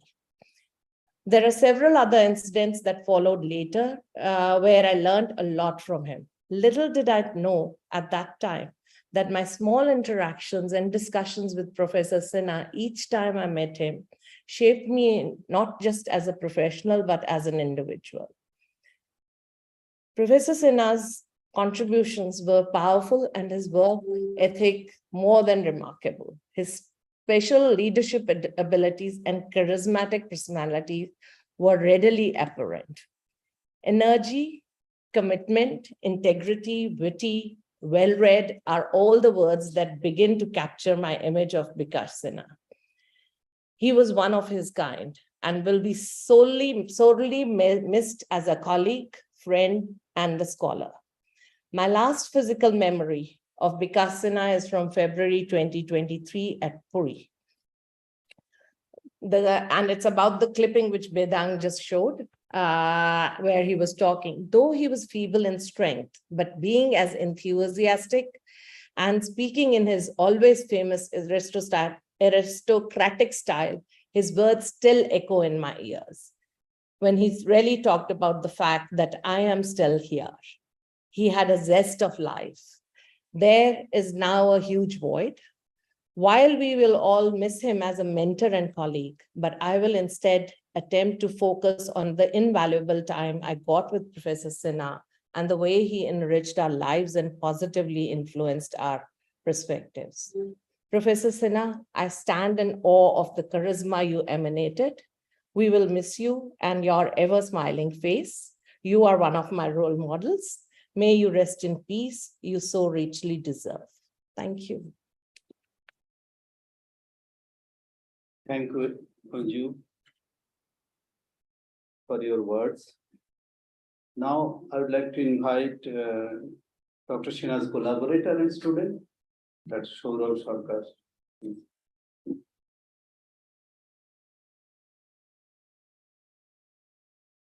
Thank you, Subhasida. So I met Dr. Sinha in a little bit peculiar way. I finished training school in 92, and then I was in a bit of a problem because I did not have certificate, which was necessary from CU to get your appointment letter. So anyway, and there used to be a 15-day gap between the placement and your end of your things there. So I came to VECC and I entered his office. And first of all, I wanted to make sure that I can work with him because I had a possibility to come. And then he asked me one question. You see, theoretical physics, don't take it otherwise, but that's what he told me. Needs a lot of passion and hard work. Are you up to it? I said, I don't know at present, but I will try. But then I was a bit emboldened. We talk about a few more things. And then I asked him, sir, I have a problem. I do not have a certificate, which I desperately need. And immediately, he called his secretary, wrote a letter to some VC or something. I took that to the university and got the certificate that very day. So that was my introduction with Dr. Sinha. Eventually, I joined him as a theoretical physicist. At that time, working on electromagnetic probes of quark-gluon plasma. And then I finished my PhD and ultimately collaborated with him for many, many years. So in course of my interactions with him, it was always, I mean, I was always, in front of me was always a person who was exemplary. I mean, he's somebody who, who is there, a figure for you to, kind of quote unquote emulate or even dream of emulating. So he was always, his pattern of thinking was always very, very different. I mean, be it physics, be it administrative affairs, or even life in general. He always used to think in a completely different way. And always trying to do something new from what was being done. And as somebody else said already, that at that time we were very young and very easily used to get, dejected or sad, some bad referee report or rejected paper. So, I mean, you go to his office and you come back with that thing gone and you just start again. So Subhashisda talked about the Puri school. Really, that was a landmark book. And before the Quark Matter conference in Jaipur, just out of the blue, Dr. Sinha called me and said, Saurabh, you have to update that book. So then I had to organize this school, QGP Winter School. And along with what Professor Sas was saying, all the lectures were written down and it came out in Springer and is supposed to be a textbook at many places.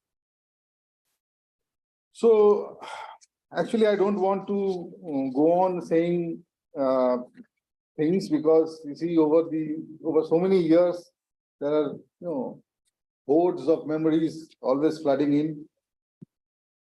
So in our younger days, around mid-90s, Piyushda was saying, I mean, even Sushantoda was saying, we used to get to accompany him to various places on weekends. And like, Janeda mentioned Amtola, and then there was Bokkeshwar where we went every other weekend. Then there were many other places. I mean, where he always wanted to get away from a formal atmosphere into somewhere where he can be free. And really, I mean, where we could go there, when we reached there, we could see a different Bikash Sinha. I mean, completely, free, and we could feel the affection that he had towards us and almost treated us like children of his own. And he was definitely, as Anju just mentioned, very well read regarding philosophy, science, of course, music, poetry, and everything. And he went on and on and on in those discussions. And they were really educative for us at that point in time, that shaped our thinking pattern in the days ahead of us. So, and then talks. I mean, when he was giving a talk, I was a collaborator, so I knew the content of the talk most of the time. I was not hearing what he was saying. I was looking at him. His flamboyance, his style and his confidence, his humor, the way to present something, the way to, go into people's hearts. Anyway, so these things and lots of memories are quite vivid in my mind. I mean, And whenever I think of them, those memories, they give me a sense of joy and upliftment, a sense of freedom. So those are my prized possessions. And I will not prolong my speech anymore. I will miss him. I do miss him. And I will fondly remember him as long as I live.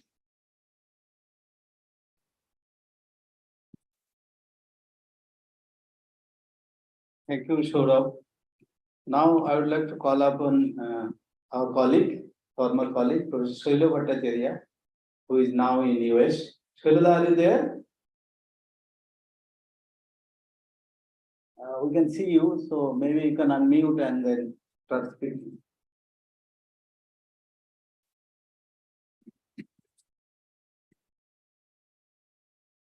Shailo, do you hear us?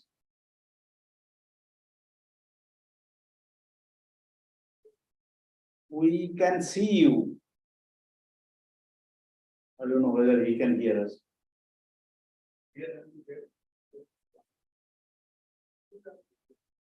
So let's start speaking.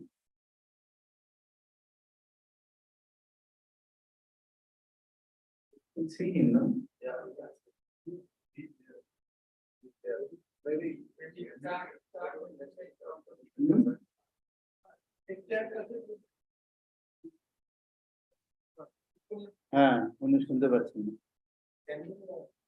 He can't hear. WhatsApp আছে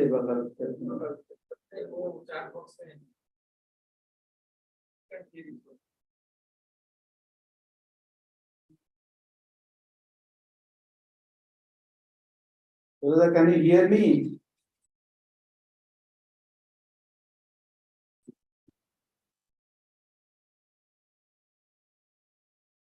Right.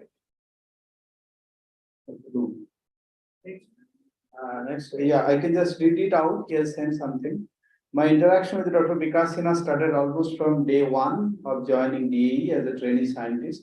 He taught us nuclear reactions in our orientation course, and after the completion of the course, I joined Nuclear Physics Division VRC and became his colleagues there. In fact, in my initial days, I used to share a room temporarily with Dr. Bikash Sinha in the Van de Graaff lab. Though I belonged to a different group, he would often talk to me about programs, his scientific ideas, etc. Then I shifted to VECC, and he also switched over his office to VECC to eventually become the director of the center. VECC under his directorship had been completely transformed, buzzing with new activities in various directions, ranging from the development of new accelerators to participation in large international collaborations. He passionately wanted VECC to be at the forefront of the international research activities. Personally speaking, he wanted me also to join one big collaboration. However, when I conveyed my continuing interest in nuclear physics, physics using mainly in-house accelerators, he immediately backed me. He also sincerely wanted good and internationally competitive research activities to be carried out using our own accelerators. However, that needed a thorough upgradation and modernization of the VECC user facilities, which is continuous encouragement and support, would implement the program, and as a result, accelerator-based research activities got a new feeling, which is evident from range and quality of publications in the last 2 decades. He was always excited when a good cyclotron-based work was published and would personally inquire about the details, though by that time his own research activities were a completely different domain, QGP. He was very eager to see the new generations of experiments to be carried out using his dream project of superconducting cyclotron, though quite delayed. It is, however, a great satisfaction that nuclear physics experiments using SCC beam has finally been carried out few days before his demise. Another of his dream projects, the medical cyclotron, has already become operational. What could be a better tribute to Dr. Sinha on his passage to the other world? I had several occasions to interact with him personally. A sensitive and caring person, he would always extend helping hand in hand in need. Even if you may not have good personal relations with him, as an administrator, he would always try to leave space for everyone to thrive, even if you have different opinion with him. A generous person, a great scientist, dynamic administrator, and a preacher of scientific temperament. He would certainly remain as a role model to all of us who came in direct contact with him, even for a short period. He was inspired and nurtured He has inspired and nurtured a generation of young scientists who will carry his mantle to ever greater, higher heights. I stop here and convey my heartiest condolences to his family members. Now, I would request Dr. Pravir Asthana, who in fact told me that he would like to speak almost at the end after listening others. So Dr. Asthana has seen Bikash Sinha in completely different way. Dr. Asthana, please. Can you hear me? Yes. Okay. Thanks, Subhashiji. It is difficult to believe that Professor Sinha is no more. But the inevitable has happened, perhaps a bit soon. It is indeed a sad occasion for all of us. Let me try to recall when I first heard his name. It was perhaps in the 80s when I was a PhD student in Canada, and I used to see his numerous single-author papers in nuclear physics A. I think those papers used to be on optical model and things like that at that time. Now, as luck would have it, I came back to India, and after 2 very brief teaching stints, joined DST in 1989. I worked with Professor Sinha in one way or the other continuously after that. First, when he was a member of the DST PAC on nuclear and high energy physics, when he was a chairman of the expert committee on SERC schools in nuclear physics, when he led Indian participation in WA93, WA98, and ALICE experiments at CERN, RIC at BNL, and in FAIR. He was the chairman of the Governing Council of Bose Institute, Kolkata.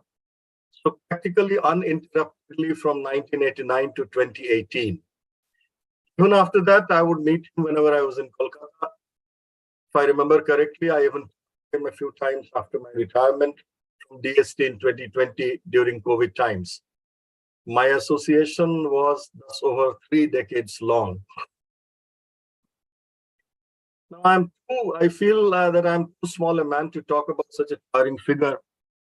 Other eminent colleagues of his have already thrown light on several aspects of his achievements and personality.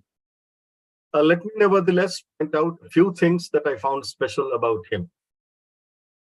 While working with him on physics programs, I found that he had a holistic view of physics as a discipline. Yes, he was himself a nuclear and high energy physicist, but he never lost sight of interconnectivities between different domains of this great discipline. He never lost sight of the grander vision and encouraged his colleagues for following their own passions. I also felt that he had a good grip on the philosophical foundations of science. These are qualities which are rather rare as we continue to get cocooned in our own specializations and increasingly look at only the material aspects of scientific knowledge. I also found that he was bold and quick in his decisions. I'd already seen it while working with him on physics committees, but it became more apparent when I worked with him on the Governing Council of Bose Institute. I handled the Autonomous Institutions Division of DST for close to a decade, and I had to represent Secretary DST in GC meetings of Bose Institute most of the time because he couldn't find time to go, and this was a pretty long period. Now, Bose Institute, being such an old institution, had its own share of legacy burden and legacy problems. His decision-making abilities really stood out in several difficult circumstances. It was also during this time that I realized that he not only had a holistic view of physics, but the whole of science. Bose Institute is a multidisciplinary institution, and he provided exemplary leadership in promoting all scientific activities of this great institution. He was among the pioneers of what we call today mega science in India. He provided the much needed leadership that got us into WA93, WA98, and ALICE experiments at LHC, into STAR at RIC, and into the FAIR project. I found him extremely realistic about the challenges of seeking public funds for science, especially mega science. Those were early days of India stressed with mega science projects. The resource scenario was much more difficult and constrained, but he moved on like a true pioneer under the leadership of Dr. Chidambaram in DAE and Dr. Ramamurthy in DST. He never complained about the difficulties and always kept encouraging everybody. He was himself trained in some of the best and elite institutions. What struck me was that he was highly empathetic towards the diverse quality of scientific and research institutions in the country. His was a genuine understanding that came from a greater sense of history of our country, its institutions, and the interconnections between larger social processes and institutional dynamics. He was also closely associated with a number of state government institutions. Today, we seem to be more judgmental about institutions, but perhaps he realized that the entire educational ecosystem needed to be nurtured to cater to the needs of our large and diverse population. On the whole, there was this great element of large-heartedness, if I may say, in him that I found rather rare in today's times. There was this aura of royalty, and I say it in a very positive sense, about his personality, and it was something that I really admired. And I think it was only because of his large-heartedness that he so profusely showered his precious affection on a person like me. I shall value this privilege all my life. We shall all miss Professor Sinha. His passing away leaves a void that will be difficult to fill. My deepest condolences to his family, his near and dear ones, and may his soul rest in peace. Thanks, Subhashish ji, for giving me this opportunity. Thank you all. Thank you, Dr. Asthana, for sharing your thoughts. Remembering a person like Dr. Sinha of his long, all multifaceted thing is not easy, but we will come to the last formal presentation by Dr. Jajati Nayak, who I think one of the youngest ones, and the last collaborator, formal collaborator of Dr. Bikash Sinha, before we conclude.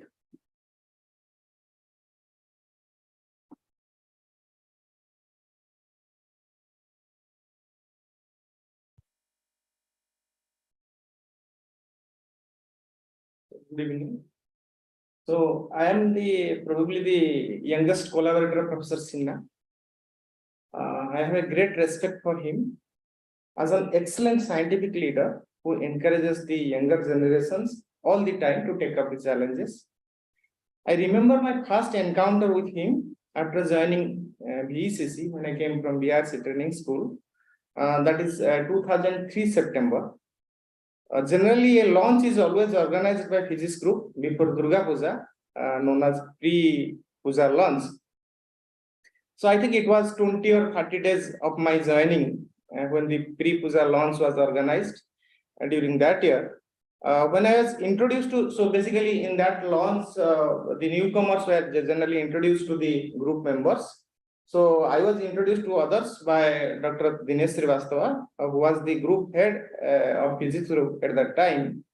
Dr. Sinha, as the director, when he joined the launch, so everybody was waiting for him. When he joined, he asked, "Did you understand QGP?" My spontaneous answer, without wasting a while, was, "I don't understand QGP." Oh, that's the honest answer. Even I don't know. I don't understand. So was his basically answer. And then that was the first point, since he was I joined in his group with Dr. Jannayalam and Dr. Saurabh Sarkar. We worked together. So that's how my collaboration started with him.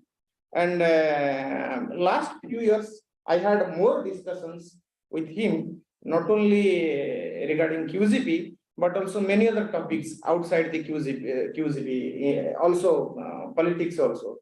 So, but mainly other topics outside science. He's a strong believer of Gurudev Rabindranath Tagore. That's what I found. He was many times quoting his works. So he has a special quality. When he speaks, he generally inspires. Whatever he speaks, he inspires. One of the charismatic personalities, where he is, he makes that atmosphere alive, so lively. So although I was not very much comfortable with his personal lifestyle during the last period, because definitely we expect him to live long, because of which he every time basically snatched him from us. I expected, personally expected him to live longer so that younger generations like me would have benefited much. And he's a fearless scientific leader whose energy is unparalleled. Energy levels are basically unparalleled. And I think VECC in DAE setup became a very good place to work because of him. I think everybody would agree with me. So he brought many scientific projects to Kolkata. More specifically, Professor Sinha is the key architect of the city of cyclotrons in the city of Joy. If I would not mention this, then it would be unfair. So as far as QGP is concerned, his first work on universal signal of QGP on photon and electrons, and last work on photonazi hystometer. So he was involved in the electromagnetic process photon dielectron calculation at SPS energy, REAC energy, and the last LSC one also along with me. That first explanation of the direct photon data from the lead collision at 2.76 TeV. Also, his belief that means regarding this photon dilepton. So photon dilepton basically people call it as he basically preferred to call it as a thermometer as it gives the temperature information. So his last belief was that it can be also used as a viscometer. So that was his like quark nugget and photon dilepton as thermometer. His last idea on QGP, the photon dilepton calculation as the viscometer of the QGP. Probably more work was, we expect that more somebody should work on that. So that was his basically idea. So whether it can be used as viscometer. So even the last ICP QGP when he organized, that was held in Puri, Subhasis also would agree with me. Professor Sinha was the one of the main motivator who was very much impatient during the pandemic days, when the pandemic will end, so that we can organize ICP QGP. It's true. It was delayed by more than two to 3 years or something like that. 2, 3 years or 4 years it was delayed. So all the time he was taking this, he was asking about the status. Is everything okay? Are you in financial crisis regarding the ICP QGP? Or if there is any other difficulty, should I call anybody? So that's what is basically he was encouraging all the time, and we hope we could do it successfully because of with his inspiration and motivation. And I feel he created a legacy in the as far as QGP is concerned, and we hope we would keep it up. So that would be the best tribute. So keep it up that legacy. That would be the best tribute to him. And we lost him. We lost basically high energy physics community lost a big voice. So we'll miss him always. I pray his soul will be in basically in the permanent eternal rest.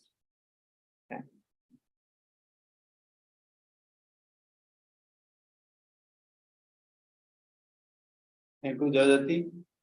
I think this is ours and next generation job to keep his legacy alive. That's most important. Now that's the end of the program. I would suggest that we observe 2-minute silence in his memory. Those who are online, if some of you could switch on your video, that would be very good. And okay, we start now.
Thank you.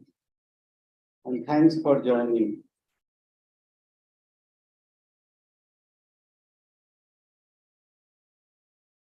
Okay, so the meeting concludes here. Thank you for joining. Vikas?